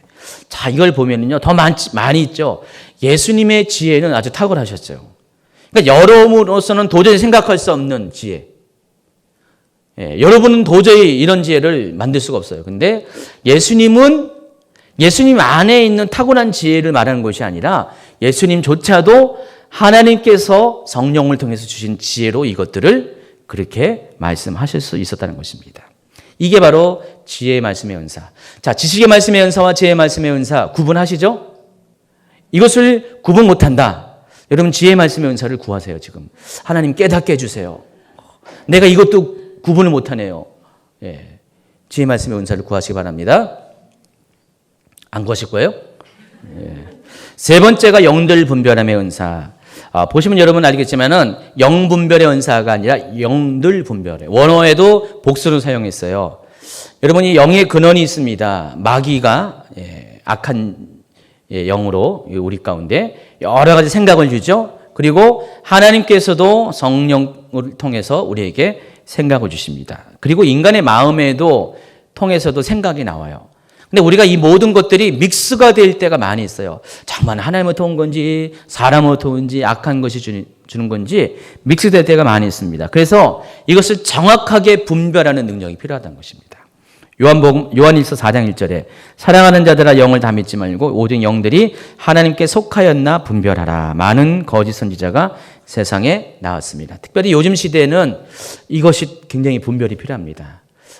요즘 그냥 인터넷마다 난리가 났고요. 카페마다 난리가 났습니다. 뭐 때문에 그런지 아시죠? 지금 시국과 관련해서 최순실 그 사태와 관련해 게이트죠. 최순실 게이트. 근데 여러분 잘 보시면요. 이것도 여러분이 좀 분별이 필요해요. 정말 뭐가 진짜인지, 뭐가 날조인지, 왜곡인지. 근데 제가 보건대 팩트도 있는 건 맞고요. 거기에 기자의 어떤 추측이 있는 것이 많고요. 또 의도된 왜곡도 있고요. 많이 있습니다. 근데 사람들이 두 가지로 나누고 있어요. 무조건 그것을 다 진짜로 믿는 사람이 있고요. 한쪽에서는 아무리 여기서 진짜라고 해도요. 무조건 대통령 편에 드는 사람이 있어요. 오매불망 대통령 편에 드는 사람이 있고요. 무조건 대통령을 욕하는 사람이 있는데 좀 냉정하게 보면은요. 대통령이 잘못한 것도 있고 대통령이 잘못 안 했는데도 잘못했다고 왜곡시켜서 말하는 것이 있다는 것이죠. 그러니까 우리가 인간적으로 봐도 이런 사건을 분별하는 지혜가 필요한데 하물며 영적인 것은 어떻게 하냐는 거죠. 실은 저는요, 이 개인적으로는 이 사태가 단지 눈에 보이는 것으로만 보이는 게 아니라 영적인 세계에 뭔가 일어나고 있는 거예요, 지금 이게. 그래서 지혜로운 사람은, 하나님의 사람은, 성령의 사람은 이것을 육적인 눈으로 보면 안 돼요. 영적인 눈으로 봐야 돼요. 그러면요, 여러분이 뭐 이것 때문에 뭐 분노하고 이것 때문에 막 이렇게 행동을 취할 필요도 없다는 것이죠. 이 영적인 세계에 일어나는 거기 때문에 이 영적인 세계와의 영적 전쟁을 해야 되지, 이걸 가지고 어떤 사람은 광화문으로 가고 어떤 사람은 또 어디죠? 서울역으로 가고, 그럴 필요가 없다라는 것입니다. 크리스찬들이 그러고 있잖아요. 크리스찬들이 있어가지고 어느 카페는요 막 난리가 나가지고 기독교 카페 아주 유명한 카페인데 거기는 완전히 그냥 우쪽으로 오른쪽으로 가 있고 어쪽은 왼쪽으로 가 있어가지고 똑같은 크리스찬인데 뭐 저 카페에 들어간 사람은 오늘 이후로 전부 다 여기 강퇴시킵니다 하면서 그쪽 카페 접근 금지 뭐 하면서 깜짝깜짝 놀랐어요. 왜 그러는지. 교회에서도 막 이것 때문에 싸운다고 하더라고요. 어느 교회는요. 막 싸우고 유명하신 목사님도 한쪽은 이 편 들고 한편 저 편 들고 이럴 때는요. 잠잠히 있어야 돼요. 중보하면서 그러니까 말은 하되 이런 현상 갖고 말하는 것이 아니라 영적인 차원에서 우리가 할 말들이 있거든요. 그런 거에 대해서 기독교인들은 그런 부분에서는 말을 하되 어떤 이 정치와 관련된 옳고 그름에 대해서는 얘기할 필요가 없다는 것입니다. 자, 영적인 세계는요, 우리의 눈에 보이지 않아요. 그렇지만은 우리는 눈에 보이는 모든 일들은 영적인 세계에서 이미 시동이 걸려진 상태에서 우리의 육적인 눈에 보이는 세계가 바퀴가 굴러가는 것이라고 여러분 보시면 돼요. 그러니까 모든 일은 영적인 세계에서 먼저 움직임이 있고 그리고 눈에 보이는 세상 가운데 그 일이 실제로 일어나고 있다는 것을 여러분이 아시기 바랍니다. 그래서 저는 은사 중에서 가장 필요한 은사가 실은 이 은사가 많이 필요해요. 영들 분별함의 은사가 필요해요. 특별히 지금과 같은 아주 혼란한 시대에는요. 이 교회 안에서도 얼마나 많은 거짓 선지자가 있습니까? 거짓 그리스도들이 있습니까? 그래서 이것을 잘 분별하는 능력이 필요하다는 것입니다. 그래서 이것을 여러분이 이제 기본적으로는 말씀을 가지고 분별을 할 수 있어요. 여러분의 하나님께서 주시는 이 말씀이 여러분 안에 이렇게 가득 채워져 있으면은 어떤 상황이 될 때 말씀이 아주 자동적으로 이것이 하나님과 관련돼서 이것이 옳고 그름이 자동적으로 분별이 돼요. 대부분 이렇게 미혹에 빠진 사람들은요, 말씀이 너무 없어요. 말씀이 또 있긴 하되 거기에다가 지혜의 말씀의 능력이 없다 보니까 아주 우둔하게 그것들을 또 쫓아가는 분들이 좀 많이 있는 것도 사실입니다. 그래서 여러분의 말씀이 여러분 안에 있으면은 대략적으로 이런 영분별이 가능해요. 또 뭐가 있습니까? 여러분 안에 말씀 말고 또 열매. 모든 거짓 선지자는 열매로 분별해야 되는데 여러분이 그것을 그러니까 인간적인 눈으로 봐도 그 열매를 보니까 저 사람은 하나님으로부터 온 사람이 아니야. 하나님으로 봤을 때는 저렇게 할 수가 없는데 그런 것들이 판별이 가능해요. 아까 제가 얘기했죠. 하나님의 성품을 여러분이 잘 알고 있으면은 하나님의 성품에 비교하면은 저것이 정말 하나님으로부터 온 것인가 아닌가가 어느 정도 분별이 된다는 것입니다. 우리가 기본적으로 이렇게 분별이 가지만은 특별히 어떤 사람에게는 오늘 은사로서 영분별의 은사를 주신 사람도 있어요. 그냥 알아지는 거예요. 영분별의 은사는 영들분별의 은사는 여러분이 알려고 애써서 알아지는 것이 아니라 그냥 알아져요. 어떻게 알았어요? 그냥이요. 특별히 뭐 이렇게 정보가 있었어요? 아니에요. 그냥 알아져요. 어떤 분들은요, 아주 예민해요. 영적으로 예민해가지고 어느 장소를 가잖아요. 그러면 확 느껴요. 이 장소를 지배하는 어떤 영적인 흐름들을 딱 알아요. 그래서 바로 예민해요. 근데 이건 필요해요. 그럼에도 불구하고 이런 예민함이 필요한 건 사실이에요. 근데 우리가 좀 약간 성숙되면은 그 예민함을 성숙한 모습으로 나타낼 수가 있어요. 어떤 사람은 너무 예민한 것에 있는 그대로 그냥 지식의 말씀을 전달하는 것처럼 막 그렇게 말하는 분이 있는데 똑같은 예민함을 느끼는데도 아주 지혜롭게 이것들을 표현하고 잘 이끌어가는 분도 있어요. 네. 근데 여러분에게도 아마 그런 어떤 예민한 분들이 있을 것 같아요. 근데 여러분 안에 이런 것들이 좀 필요해요. 왜냐면은 정말 그 필요한 순간 분별하는 어떤 상황이 있을 수가 있거든요. 근데 이것이 없으면 그냥 넘어가 버려요. 그냥 사람의 지혜 이런 거에서 확 넘어가 버려요. 근데 이 영분별이 은사가 있는 분들은요. 그냥 나는 잘 정보도 없고 잘 모르는데 그냥 내 안에 계신 성령께서 이것은 아니다라고 확증을 주실 때가 있어요.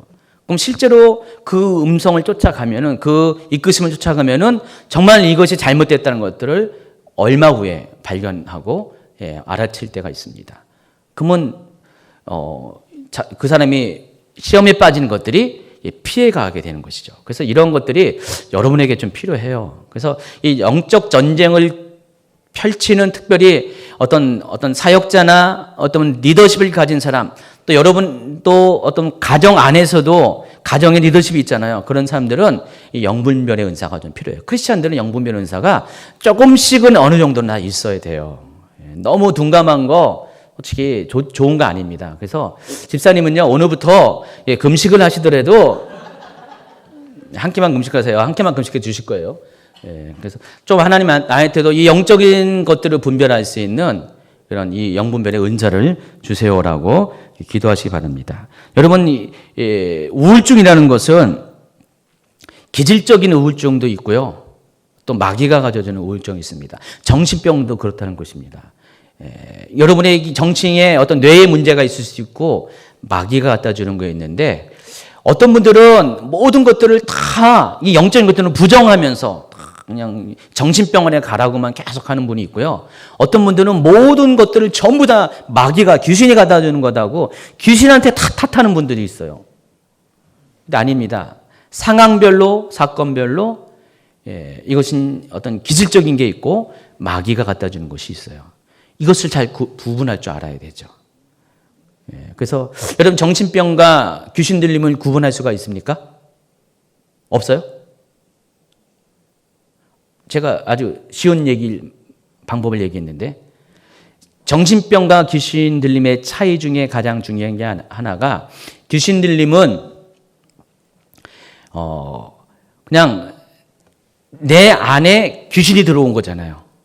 내 마음 안에. 그래서 내 생각과 말을, 행동을 지배하는 것이 귀신 들림입니다.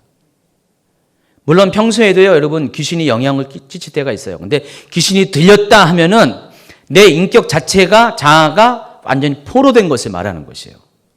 그래서 내가 원하는 대로 내가 행동을 못 하는 거예요. 이런 사람의 특징은요, 알아요. 지금 귀신이 역사하는 것을, 귀신이 자신의 생각과 말과 행동을 지금 통제하고 있다는 것을 알아요. 근데 이 정신병 걸린 사람은 자기가 하는 걸 몰라요. 한마디로 깊은 잠에 빠졌다가 정신병이 고쳐지면은 그때 가서 기억이 다시 작동되는 그런 것 같아요. 그래서 귀신 들림과 정신병은 이렇게 어려운 게 아니에요. 그래서 이게 저 사람이 귀신 들렸다, 정신병자다 확인하기 위해서는요, 몇 가지 테스트만 해도 알 수가 있습니다. 혹시 옛날에 어떤 귀신 들림과 관련돼서 여러분 약간의 고생을 해본 분들은 있죠, 혹시? 막 귀에서 뭐가 들리고, 예, 막 누가 말하고, 아무도 말 안 하는데, 그런 사람 있죠, 없어요? 예. 손들라면 또 못 들겠죠? 예. 그런 분들은 좀 이해가 될 거예요. 제가 귀신 들린 분들의 어떤 그런 어떤 상담을 좀 들어보면은 보편적으로 다 그래요. 그래서 그것 때문에 얼마나 힘들어하는지, 괴로운지. 그래서 우리가 이것을 구분할 줄 알아야 된다는 것입니다. 구분할 줄 알아야지, 분별할 줄 알아야지 적절한 처방을 하는 겁니다. 여러분, 의사가 진단을 잘해야지 맞는 약을 주잖아요. 근데 진단을 잘못하면은 엉뚱한 약을 줘요. 그러면 그 사람이 더 심해져요. 그러니까 귀신 들린 사람을 정신병동에 입원시키면 안 돼요. 귀신 들린 사람은 교회에 입원시켜야 돼요. 뭔 말인지 아세요? 교회에서 계속 예배 가운데 노출시키고요. 은혜 받는 장소에 노출시켜가지고요. 그 귀신 스스로가 더 이상 못 살겠다 하고 도망치게 만들어야 돼요. 그래서 귀신 들린 사람, 치료한 사람은 좀 어려워요. 힘들어요. 시간이 많이 걸리고 힘을 빼지만은 그래도 교회 안에서 정신병동에 갇혀놓으면은요, 더 심해져요. 그리고 대부분 정신병동에요, 그런 비슷한 이유로 해서 오신 분들이 좀 많이 있더라고요. 그러면 같이 더 심해져요. 멀쩡한 사람은 정신병 들어가면은 더 심해서 온 사람들 많이 있어요. 뭐 고쳐서 나온 사람도 있지만은. 그래서 이 구분을 좀 잘 할 줄 아셔야 한다는 것입니다. 마태복음 16장에 보니까 예수님께서 베드로에게 자신이 누구냐고 물었을 때 베드로가 뭐라고 했습니까? 예수님을 가리켜서 주는 그리스도요 살아계신 하나님의 아들입니다. 딱 했을 때 예수님께서 17절에 이렇게 말합니다. 예수께서 대답하여 이르시되 바요나 시몬아 내가 복이 있도다. 이를 내게 알게 한 이는 혈육이 아니요 하늘에 계시 내 아버지시니라 해서 베드로를 칭찬했어요. 근데 좀 지나가면은 예수님께서 자신이 십자가에 달리실 것을 이제 얘기하시니까 베드로가 뭡니까? 거기 보니까 가나요 가로되 하면서 이 가나다라는 것이 멱살을 잡고 그러지 마세요. 막 따진다는 뜻이에요. 그런 강한 의미가 있어요. 원래 그 언어적으로요. 베드로가 조금까지만 해도 예수님은 그리스도이십니다. 메시아이십니다. 살아계신 하나님의 아들입니다. 라고 했다가 예수님이 십자가에 달린다고 했더니 갑자기 돌변해가지고 예수님의 멱살을 잡고 예수님 그럴 수가 있냐고 하면서 막 따진다는 것입니다. 그때 예수께서 뭐라고 했습니까? 23절에 예수께서 돌이키시며 베드로에게 이르시되 사탄아 내 뒤로 물러가라. 너는 나를 넘어지게 하는 자로다. 내가 하나님의 일을 생각하지 않고 도리어 사람의 일을 생각하는도다. 예수님이 뭐라고 그랬어요? 사탄아 물러가라 그랬습니다. 그러니까 베드로에게 말한 것이 아니라 베드로 안에 있는 사탄에게 지금 명령을 한 겁니다. 자, 보시면은 불과 몇 분 사이에 베드로는 성령 충만한 사람이었어요. 아주 그냥 지상 최대 고백을 한 사람이었어요. 불과 몇 분 후에 베드로 안에는 사탄이 베드로의 마음을 잡고 있었어요. 베드로만 그랬는지 아세요? 여러분도 그래요. 불과 몇 분 전에 은혜 충만했다가 불과 몇 분 후에 그냥 막 말로 사람들 막 비난의 말로 쏟아내고 막. 예. 오늘 지금 예배 가운데 아주 은혜 충만에 나갔다가 밖에 나가면은 또 이제 세상 사람들이 되고요. 저 그런 분들 많이 봤습니다. 정말 많이 봤어요. 예. 그런 분들이 많이 있어요. 그러니까 여러분 안에 이런 것들이 동시에 있다라는 것입니다. 그래서 얼마큼 우리가 이 영적으로 많은 영향을 받고 있다는 것을 여러분이 인식하고 그럴 때마다 무엇이 하나님의 일인지 무엇이 사탄이 하는 일인지를 분별을 할 줄 아셔야 돼요. 적절한 대응을 못하기 때문에 영분별이 필요합니다. 자, 빨리 나갑시다. 방언의 은사. 방언의 은사부터 이 세 가지는 아까 뭐라고 했어요? 언어와 관련된 은사라고 했죠. 혀를 사용하는 은사라고 했어요. 이 방언의 은사는 내가 전혀 배우지 않는 언어를 가지고 내 의지와는 상관없이 내 입술이 자동적으로 말하는 것이에요. 여러분 방언할 때 여러분 생각하고 이 말을 해야지 한번 생각하고 한 분 계세요? 없죠? 저절로 나와요, 방언은요. 그래서 이 방언을 가리켜서 영어로 텅이라고 해요. 혀를 뜻하는 텅이라는 단어를 사용했는데 이거 헬라어도 원래 이 방언에 해당하는 헬라어도 똑같아요. 혀를 의미하는 글로사라는 단어를 사용합니다. 그러니까 언어를 구사하는 혀라는 뜻이에요. 근데 방언이 언제 어떻게 시작했을까요? 언제부터 시작했죠? 방언이? 구약 시대는 없었어요. 방언은 신약 시대에 나옵니다. 그래서 사도행전 때 성령을 받은 그 결과로서 방언이 나타났는데 마가복음 16장 17절에는요. 예수님께서 이 방언에 대해서 이렇게 미리 예언을 합니다. 믿는 자들에게는 이런 표적이 따르리니 곧 그들이 내 이름으로 귀신을 쫓아내며 새 방언을 말하며 그랬습니다. 여러분 새 방언을 주목하시기 바랍니다. 많은 분들이 이 방언에 대해서 방언은 두 가지가 우리가 있습니다.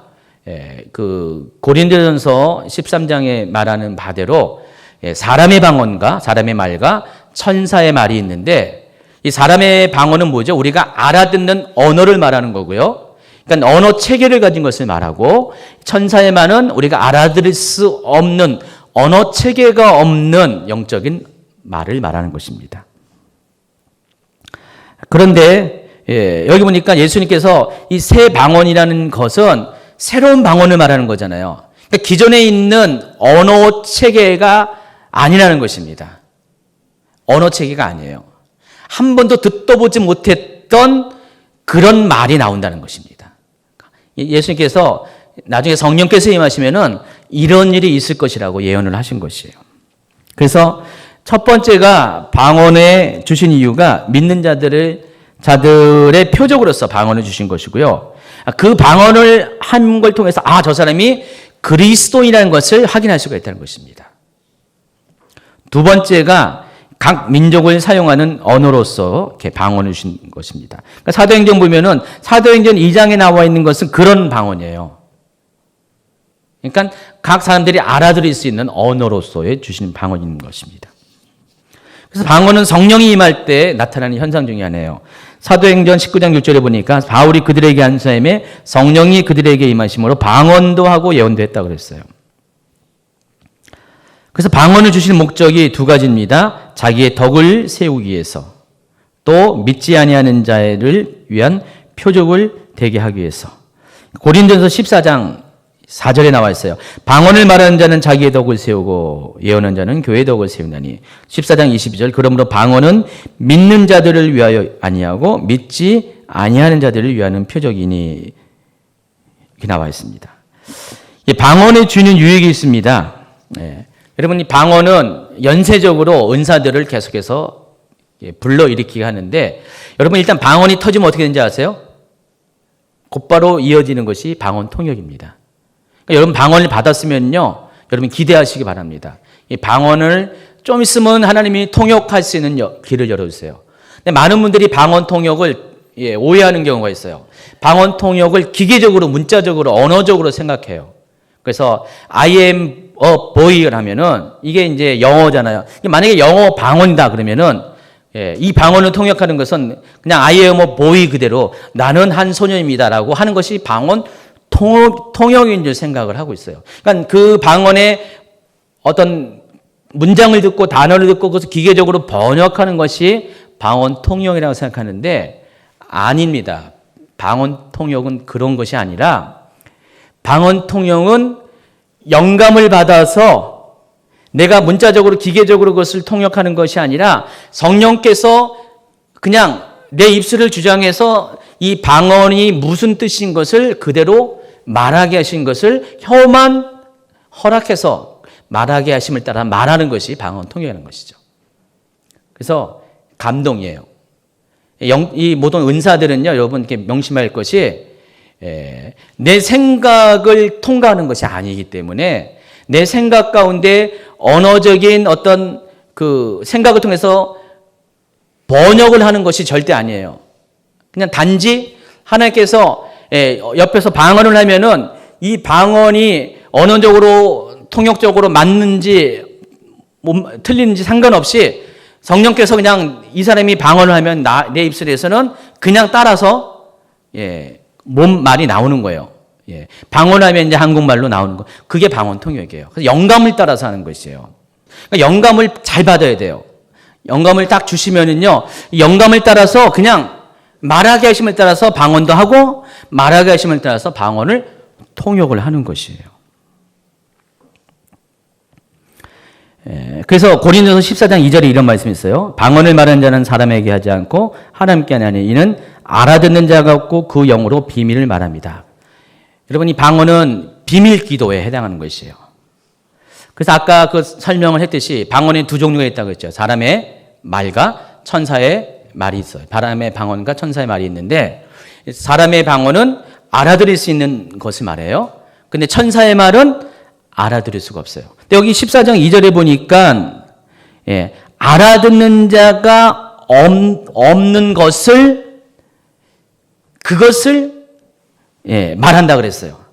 그러면 일반적으로 사도행전 2장에 나와 있는 일반적인 언어로 말하는 이 방언은 알아듣는 자가 있어요. 알아들었잖아요. 사도행전 2장에 보니까. 다 여러 나라에서 온 디아스포라 사람들이 각각 자기 출신지에서 말하는 것들을 들었어요. 그걸 방언이라고 그랬어요. 그래서 방언에 대해서 어떤 이렇게 비난하는 분, 비판하는 사람들은 그것은 인정하는데 천사의 말, 알아들을 수 없는 말을 인정 안 하는 분이 많이 있어요. 그렇죠? 그런 강의도 좀 여러분 인터넷에 보면 있잖아요. 막 방언을 부정하는 분들이 이 방언은 사람의 말은 인정하되 이 천사의 말로 말하는 알아들을 수 없는 것을 인정하는 분, 안 하는 분이 많이 있잖아요.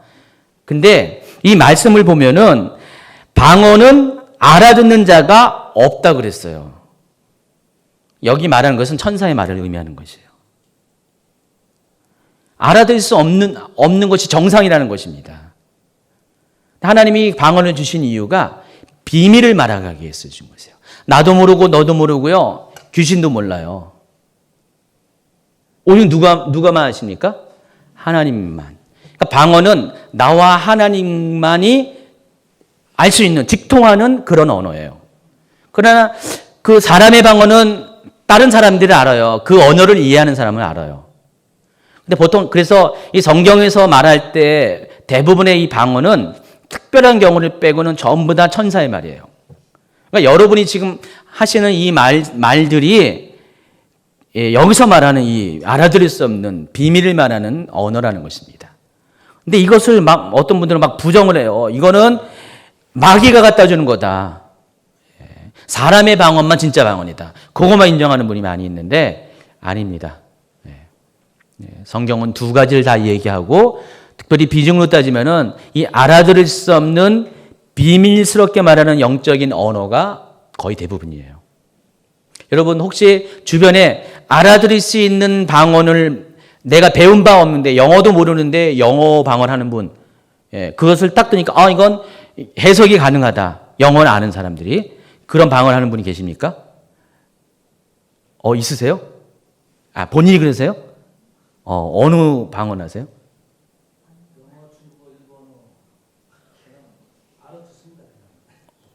배운 게 없는데.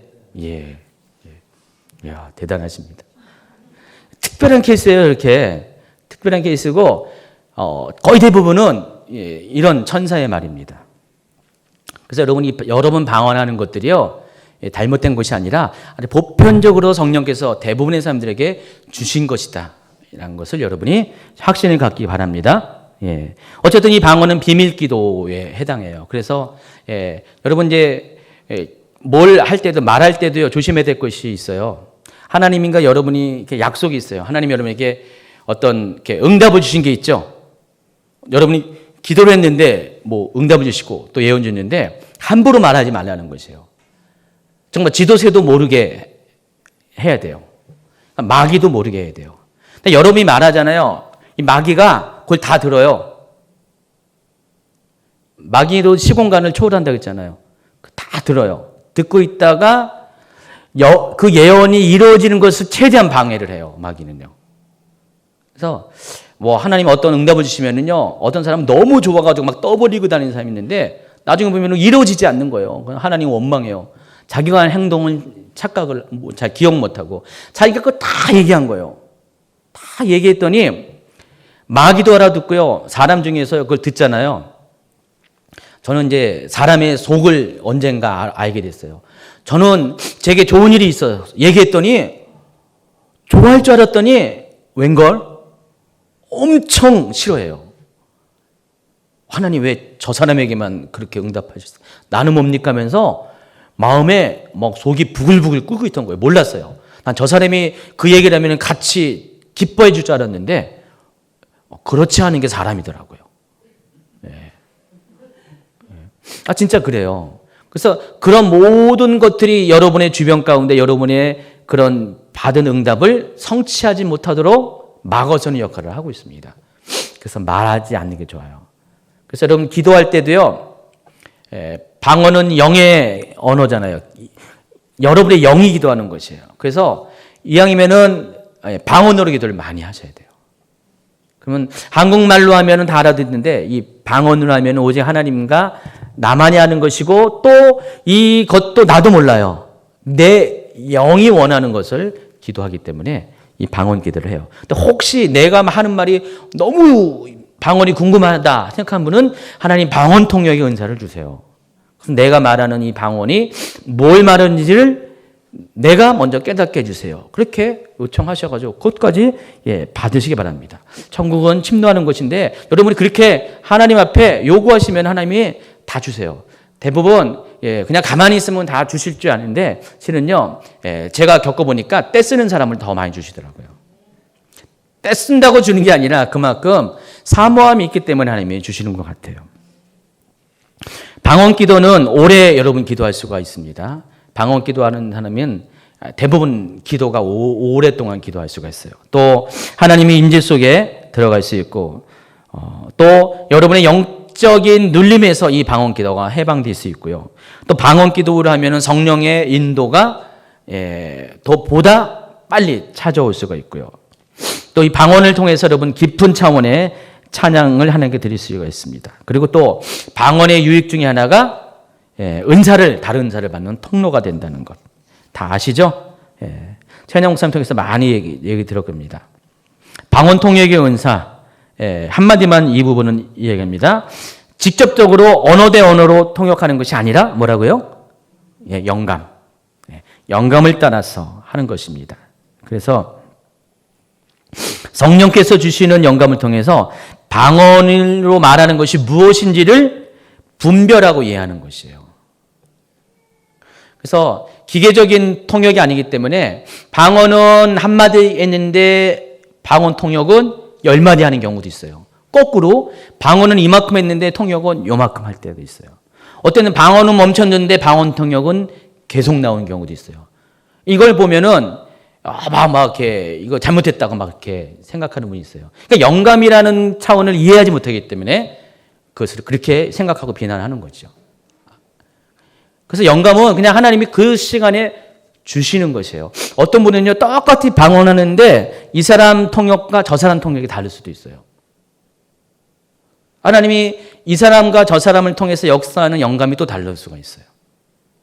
그러니까 언어적으로 보면은 이해가 안 되죠. 가짜처럼 보이죠.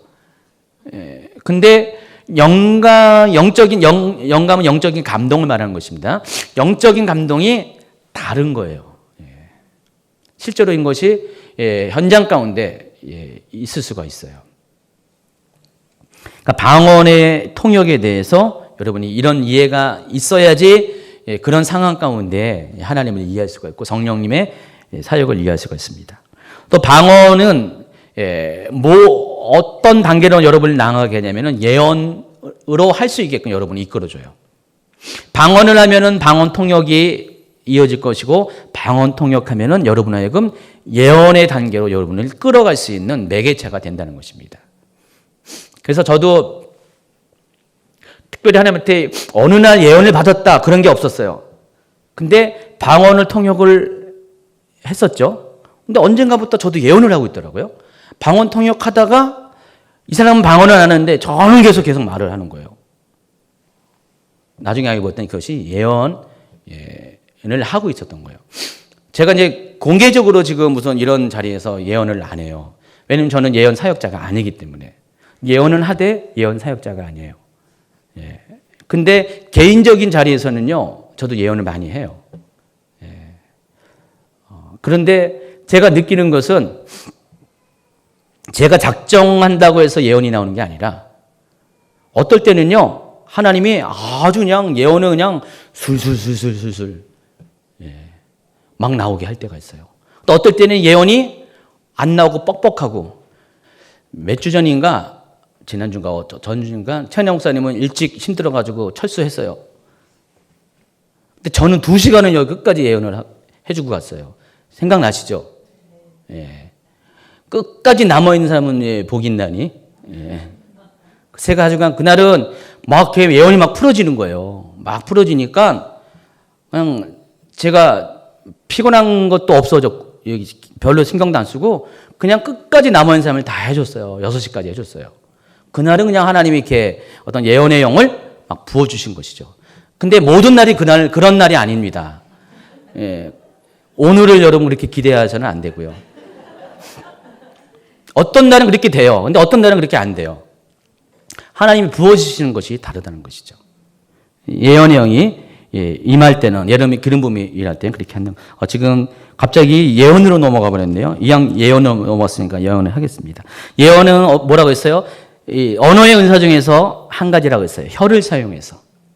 내가 생각을 통해서 뭘 말해야지 라고 해서 나오는 게 아니라 영감을 통해서 자동적으로 저는 그냥 혀만 하나님한테 빌려드리는 것이에요. 하나님이 그냥 예언을 말하게 하시는 거예요. 그럼 그대로 혀를 이렇게 사용하는 것이 예언의 은사라는 것입니다. 그래서 이 계시의 은사와 예언의 은사를 구분을 잘 하셔야 된다는 것입니다. 그래서 하나님은 이 예언의 은사를 통해서 여러분에게 지식의 말씀의 은사를 전달하게 하는 거예요. 거기서 나온 어떤 내용들을 전달하게 하고 지혜의 말씀의 은사도 전달하게 다 하는 것입니다. 예언은 예언이지 계시의 은사가 아니라는 것을 여러분이 아시기 바랍니다. 예언의 은사란 성령께서 그분의 뜻대로 사람의 입을 사용해서 하나님의 마음과 뜻을 전달해 주는 초자연적인 은사입니다. 성경에 보니까 고린도서 14장 1절에 보면 이런 말씀이 있어요. 사랑을 추구하며 신령한 것을 사모하되 특별히 예언을 하려고 하라 그랬어요. 그러니까 성경에서도 사도 바울은 여러분에게 강조하는 것이 예언을 하기를 강조하라는 것이에요. 5절에 이런 말씀이 있습니다. 나는 너희가 다 방언 말하기를 원하나 특별히 예언하기를 원하노라. 이 말은 뭐예요? 사도 바울이 그렇게 원한다는 그 의미는 그것이 굉장히 더 좋은 신령한 은사이기 때문에 여러분 모두가 그런 은사를 받아야 한다는 강조예요. 그래서 여러분이 기본적으로 거듭난 체험을 하고 성령이 여러분 안에 계시는 분이라면은 기본적으로 여러분은 예언을 할 수 있는 잠재성이 다 있는 것이에요. 다 누구나 예언할 수가 있어요. 그런데 단지 안 하는 것뿐이에요. 못하는 것이 아니라 안 하는 것뿐이에요. 방언도 마찬가지더라고요. 어떤 분은 뭐 40년 만에 방언을 받은 분이 있어요. 가끔 하다가 이제 방언을 받고 싶어가지고 찾아오시거나 뭐 전화를 거시거나 그런 분들이 있어요. 근데 요즘은 저희랑 그냥 전화가 잘 안 될 거예요. 예. 근데 이제 찾아오시는 분은 어쩔 수 없잖아요. 도와주셔야 하잖아요. 그러면 이제 뭐 이런 집회나 아니면 어느 집회 때 미리 사전에 연락을 이제 교회 통해서 해요. 그러면 목사님 오늘 제가 지방에서 올라오는데 내 평생 소원이 방언 받기 원하는 것이에요. 방언 좀 받게 해주시면 안 돼요? 제가 어떻게 방언을 받게 해줘요? 저도 그 방법을 알면 좋은데, 근데 한 가지 방법을 아는 게 있습니다. 그냥 예배 자리에 그분이 머물게 하고 저희가 잠시 도와주는 의미에서 기도를 해주는 거예요. 기름 부음을 이제 나눠주는 거죠. 그러면은 거의 대부분이요, 예, 방언이 열려요. 실제로 열리는데, 딴 데서는 40년 동안 방언이 안 열리는데 어떻게 여기 오면 방언이 순간적으로 열리는지 좀 이해가 안 가죠. 이해 가요? 저도 예, 참 신기하고 놀랐습니다. 그런데 그럴 수밖에 없는 이유가 있습니다. 왜냐면은 기름 부음의 차이예요. 기름 부음이 성경에 보니까 하나님 보좌로부터 강물이 흐르는데 강물이 점점 낮은 단계에서 깊어지는 단계가 있어요. 그러니까 영적인 감동도 그렇다는 것이죠. 어느 곳에는 찰랑찰랑한 단계, 어떤 곳은 무릎에 차는 단계, 어떤 사람은 허리, 어떤 데는 머리까지 꽉 차가지고 완전히 잠기는 단계가 있습니다. 그러니까 하나님께서 이 단계도 허락하시지만은 실은 장소에 따라서도 영향이 있고요. 어떤 그 공동체의 영성에 따라서도 영향이 있어요. 그래서 아주 그 영적으로 굉장히 건조한 곳에서 이런 성령을 체험한다는 건 쉽지가 않아요. 그러나 영적으로 아주 충만한 장소에 여러분이 놓여져 있으면은 여러분이 보다 쉽게 영적인 체험들을 할 수가 있다는 것입니다. 그런 곳에서 기도할 때 또 방언의 은사를 구할 때 하나님이 보다 더 쉽게 여러분의 방언을 허락할 수가 있다는 것입니다. 예언도 마찬가지예요. 예언도 이런 것이 많이 적용이 돼요. 그래서 예언은 세 가지 단계가 있어요. 예언의 영의 단계가 있습니다. 그래서 이것을 어느 순간 하나님께서 여러분에게 예언을 하게 하실 수가 있어요. 여러분도 예언할 수 있다니까요. 여러분 사울도 예언했잖아요. 그렇죠? 사울은 영적인 사람이 아니었잖아요. 실은 영적인 사람이었죠. 왜냐하면 사울이 기름 부음 받을 때 하나님의 영이 임했어요. 그리고 그를 변해서 새 사람 되게 한 거 사실이에요. 그러나 그가 성령을 놓쳐버렸죠. 대신 악령이 들어왔어요. 악령이 지배하는 그런 시간을 보내서 그 가운데 다윗을 핍박했잖아요. 근데 어느 날은 다윗이 그를 피해서 도망갔을 때 다윗이 있는 장소에 사람들을 이제 보냈죠. 그때 어때요? 그 보낸 사람들이 그 장소에 도착할 때부터 막 예언을 하는 거예요. 몇 번에 걸쳐서 그러다가 이 사람들이 안 들어오니까 사울이 직접 갔습니다. 근데 사울이 그 근처에 이를 때부터 갑자기 예언이 터져 나와 가지고요. 거기서 하루 종일 심지어 옷을 벗고 계속 예언을 하는 장면이 나옵니다. 근데 그 다음에 사울이 예언을 했습니까? 아닙니다. 그때만 하루만 하고 딱 그쳤어요. 이와 같이 어떤 예언의 영, 기름 부음이 머문 장소에서는 그렇게 할 수도 있어요. 그러나 이것은 궁극적인 것이 아니에요. 지속적인 것이 아닙니다. 단지 한 번에 걸쳐서 이례적인 것, 단회적으로 끝날 수가 있습니다. 그러나 예언의 은사는 달라요. 은사는 몸에 그 예언의 기름 부음이 잠기는 것이에요. 머무는 것이에요. 그래서 마치 주머니에다가 뭘 집어넣었다가 필요하면 딱 꺼내 쓰듯이 은사도 그런 개념이에요. 그러니까 내 안에 이것이 잠겨져 있다가 내가 필요하면은 약간의 시동만 건 다음에 은사가 바로 나올 수가 있어요. 그래서 예언을 하는 사람과 예언의 은사자는 달라요. 저 같은 경우는 전자에 해당하는 것이죠. 그래서 저도 이제 제가 뭐 원한다고 그런 것이 아니라 하나님이 이렇게 허락하면 해요. 근데 요즘은요, 천영 목사님보다 제가 더 예언을 많이 해요. 그거 모르시죠? 개인적으로 이렇게 소그룹에서 얘기하면은 제가 거의 8, 90%를 해요. 그래서 천영 목사님도 쉬게 하려고. 근데 제가 일부러 하는 건 아니고 이렇게 예언이 나오니까 저도 하는 거지 뭐 예언이 안 나오면 저도 안 하죠. 근데 최원재 목사님은 좀 다른 차원에서 예언하는 거예요. 그 다음 단계가 이제 직임의 단계인데, 뭐 선지자의 단계, 예언 사역자의 단계인데, 이런 사람은 권위를 가지고 하는 것이에요. 영적인 권위를 하는 것이고요. 시간이 많이 갔는데 3가지 은사가 남았는데 10분 안에 끝내도록 하겠습니다. 맘만 먹으면 다 해요. 3번째 그룹에 해당하는 것이 뭐라고 했어요? 능력의 은사 그룹. 그중에 첫 번째가 믿음입니다. 믿음도 2가지 차원에 있습니다. 구원 얻을 믿음과 은사로서의 믿음이 있는데, 오늘 여기서 다루는 것은 은사로서의 믿음 말하는 것입니다.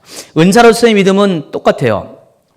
아까 영분별의 은사가 뭐라고 했어요? 이것도 성령의 감동에 의해서 그냥 알아주는 것처럼 이 은사로서의 믿음은 똑같아요. 그냥 믿어지는 것이에요. 여러분이 믿고 싶어서 노력해서 의지적으로 믿습니다 해서 믿어지는 것이 아니라 그냥 믿습니다 안 해도 믿어지는 거 있잖아요. 여러분 중에 그런 분이 있잖아요. 그냥 하나님 말씀이라면은 그냥 의심이 안 가요. 그런 분 있죠? 그게 믿음의 은사를 가진 사람이라는 것입니다. 실은 우리 중에 이런 분들이 적잖이 있어요. 그래서 그런 사람에게 있어서 기적은 아주 손쉬워요. 왜냐하면 믿으니까. 삶 자체가 기적이에요. 그런 분들은요. 뭘 하든 믿음대로 되어지니까. 근데 하나님께서 이거 주신 것이에요. 참 감사할 줄 아셔야 돼요. 남들은 정말 애쓰고 노력해도 믿어지지 않는데 그냥 믿어진다는 것이 얼마나 은혜인지 모르겠습니다. 그래서 방언의 은사가 또 다른 영적인 은사를 열어주는 역할을 하는 것처럼 믿음의 은사는요, 그 모든 은사가 열어질 때 그것들을 방해하고 막아서는 장애물을 제거하는 역할을 하고 있어요. 여러분, 그래서 방언의 은사를 받으셔야 되고요, 믿음의 은사를 또 받으셔야 돼요. 다 따지고 보면 다 받으셔야 되죠. 근데 이 믿음의 은사는 그 중에서 더 특별히 받기 바랍니다. 그러면은 믿음의 은사가 있으면은 모든 다른 은사를 받는 데 있어서 장애물들이 없어지는 것이에요. 그러니까 믿음의 은사를 가진 사람들은 더 많은 은사를 많이 받을 수가 있어요. 방언의 은사를 받은 사람도 당연한 거고요. 그래서 여러분 이 믿음의 은사를 꼭 받기 바랍니다. 그래서 그 다음 단계가 이제 치유의 은사인데, 한마디로 병 고치는 은사를 말합니다. 근데 원래 이 치유의 은사는 여러 가지 다양한 부분에서의 고침을 말하는데, 그러나 이제 좁은 영역에서는 육신의 질병과 귀신 들림과 관계돼 있어요. 여러분의 육신의 질병을 고치는 것, 치유의 은사가 있을 때 가능하죠. 그래서 이 치유의 은사는 보통 우리가 구분해야 돼요. 믿음의 은사랑 구분해야 돼 있고, 믿음의 은사는요, 그냥 믿음으로 고치는 거예요. 똑같은 치유가 일어나는데 믿음으로 고치는 겁니다. 근데 치유의 은사는 실제로 그 사람 안에 있는 내재된 성령께서 주시는 치유할 수 있는 능력이 있는 것이에요. 그래서 보통 이 치유의 은사를 가진 사람들은 보통 손을 접촉해요. 손을 접촉해가지고, 뭐, 아픈 사람들 그 한부 위에다가 손을 놓고, 주님 이 시간에 기도합니다. 믿음으로 기도도 합니다. 그러나 하나님 이 시간에 치유의 은사를 부어주세요. 치유의 기름 부음을 주세요. 또 표현 다 다르죠. 성령의 불로 아픈 것들을 태워주세요. 어떤 방식이든지 이렇게 설명을 하지만은 그 사람 속에 있는 치유의 능력이 그 사람에게 흘러 들어갑니다. 그래가지고 이 상대방은요, 치유가 일어날 때 갑자기 막 불을 느꼈대요. 막 뭐 뜨겁대요. 그러고 나서 거기가 아픈 것이 싹 사라지기도 하고요. 어떤 사람은 뭐 뜨거운 건 아니지만 갑자기 찌릿찌릿하고 어떤 전기가 통하는 것처럼 뭔가 육체적으로 반응이 일어났어요. 그렇다고 해서 반응이 없다고 치유가 안 되는 거 아니에요? 육체를 느낄 수는 없지만은 그냥 그 즉시 그냥 아픈 것이 싹 통증이 없어지는 경우도 있고요. 그래서 보통 치유의 은사를 가진 사람에게는 이와 같이 손과 관련돼서 접촉을 하는 것이 보통 경우예요. 물론 말로 하는 경우도 있지만은 이 말로 하는 경우는 대부분 믿음의 은사가 작동이 되는 거죠. 믿음의 은사 내지는 능력 행함의 은사가 작동하는 거죠. 이 3가지는요, 믿음의 은사, 치유의 은사, 능력 행함의 은사는요, 다 같은 그룹이면서도 어떤 면에서는 구별이 되지만 어떤 면에서는 구별이 안 될 때도 많이 있어요. 얘는 보통 이 3가지가 연합해서 작용할 때가 많이 있기 때문에 믿음의 은사만 작용하는 것이 아니라 치유의 은사와 능력행함의 은사도 동시에 연합해서 복합적으로 작용할 때가 많이 있어서 비슷비슷해 보여요. 그러나 엄밀히 따지면은 나눌 수가 있다는 것입니다. 능력행함의 은사는 만약에 치유의 은사가 병 고치는 것과 사람에게가 관련돼 있으면은 이 능력행함의 은사는 사람이 아니라 사물과 환경과 관련돼 있어요. 여러분, 예수님께서 바다를 꾸짖으셔서 잠잠케 했죠. 이게 능력행함의 은사죠.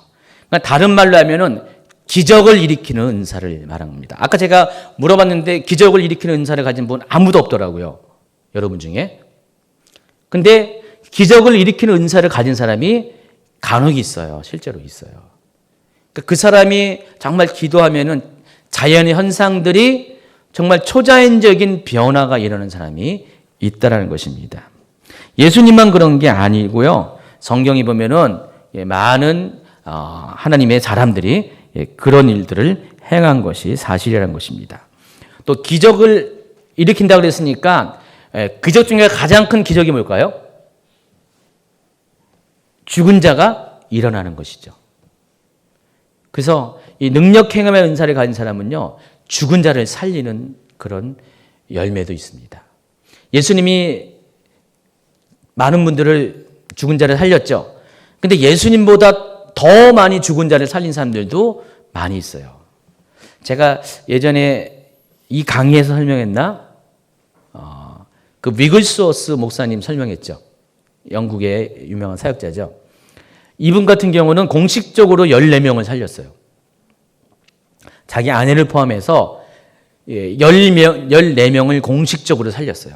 그러니까 비공식적으로는 더 살린 수 있다는 거죠. 확인된 것만 14명.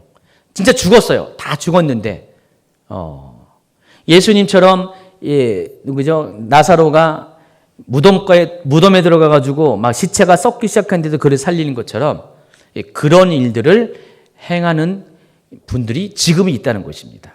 저도 예전에 제 주변에서 그런 분들을 봤어요.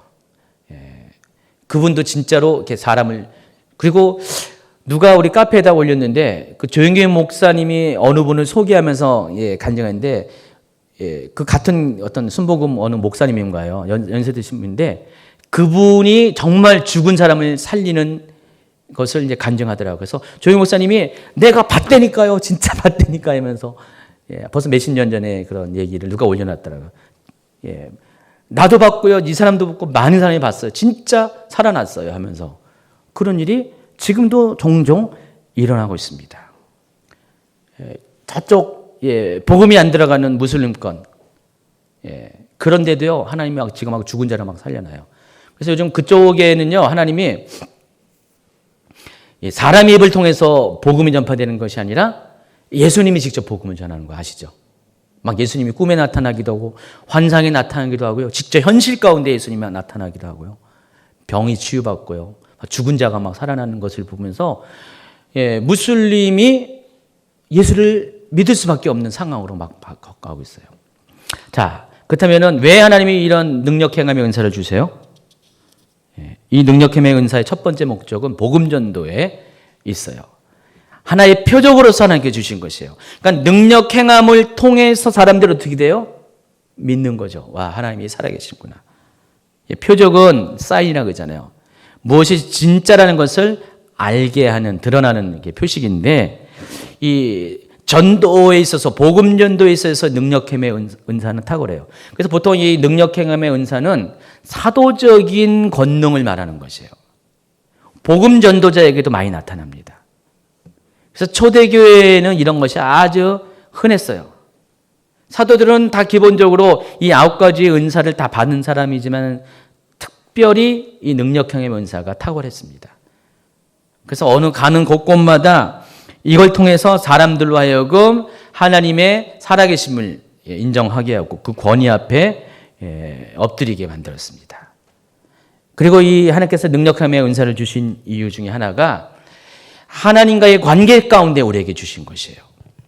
여러분이 기적을 많이 경험할수록 기적을 경험하고도 믿음에서 떨어져 나간 사람도 간혹 있거니와 그러나 대부분 여러분 삶의 자체가 기적이잖아요. 그걸 통해서 하나님과의 관계가 더 밀접해진다는 것을 여러분이 아시기 바랍니다.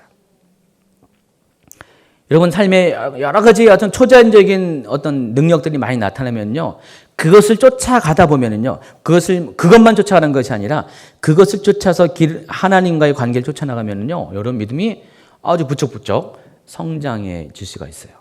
여러분 재정과 관련돼서도 하나님이 초자연적으로 공급하는 것들을 한 번도 경험 못한 분도 혹 계실 수 있어요. 근데 하나님 여러분에게 그런 것들을 경험하게 해보세요. 기적이잖아요? 어때요? 하나님과의 관계가 달라져요. 이번에도 어디 선교 가신 분들 중에 한 분이 막 재정 문제 때문에 엄청 고민이 되는데 가기 전날까지 재정이 뭔가 채워지지 않아가지고 엄청 고민이 됐는데 수심이 가득 찼었나 봐요. 근데 기도를 했는데 1시간 뒤에 이제 재정이 채워진 거예요. 실은 어느 분이 저희 부부한테 일정 금액을 이렇게 보내주셨어요. 목사님, 기도하는데 하나님이 이 선교팀 중에서 재정이 필요한 사람이 있을 것 같는데, 근데 이미 재정이 다 채워졌잖아요. 비행기표도 다 이미 티켓팅하고 공동분비도 다 티켓팅해가지고 재정이 다 끝난 것처럼 보이는데, 근데도 막판에 잠깐만 그런 감동을 주셨나 봐요. 그래가지고 목사님이 좀 어떻게 좀 해달라고. 그래서 기도를 했죠. 저희도 잠깐 기도했는데, 그래서 일부는 공동 경비로 이렇게 드리라는 마음을 주셨고, 또 일부를 2개로 나눠가지고 2사람에게 나눠서 주라는 감동을 줘서 저는 그냥 감동 따라서 그분들에게 이제 이렇게 보내드렸어요. 근데 그분한테는 그게 하나님을 만나는 은혜가 된 거예요. 깜짝 놀란 거예요. 내가 기도했더니 하나님 1시간도 안 돼가지고 그 무거움을 가지고 선교지로 갈 수도 있었는데 하나님이 그것을 채워준 걸 통해서 깜짝 놀라신 거죠. 아마 그런 경험은 처음인 것 같아요. 제가 보기에는 그런 거 처음인 것 같아요. 근데 이런 것들도 계속 경험해다 보면 어때요? 하나님에 대한 관념이 바뀌어버려요. 하나님은 정말 살아계신 분이구나. 능력이 있으신 분이구나.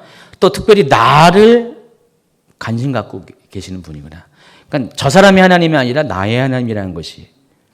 그래서 이 성령의 모든 9가지 은사는요, 은혜의 수단이에요. 은혜의 수단. 여러분이 하나님께 나아갈 수 있는, 은혜 받을 수 있는 통로가 된다는 것입니다.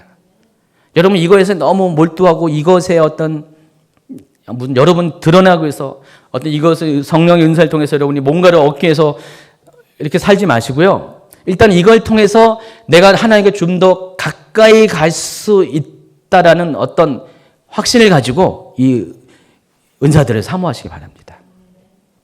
그리고 이걸 통해서 남들을 섬길 수 있고요. 교회에 유익이 될 수 있고요. 하나님 나라를 세워갈 수 있고 복음 전파에 사용될 수 있다는 그런 것들을 가지고 은사들을 사모하시기 바랍니다. 그리하면 하나님은요, 아낌없이 주세요. 제가 많은 그런 사례들을 통해서 경험한 건데, 사모하는 자에게 하나님이 주세요. 다 큰 것들을 사모하시고요. 어떤 인간적인 욕심이 아니라 이 2가지 목표를 위해서 은사들을 사모하면 사모할수록 하나님께서 채워주시는 하나님으로 여러분을 만나 주실 것 같습니다.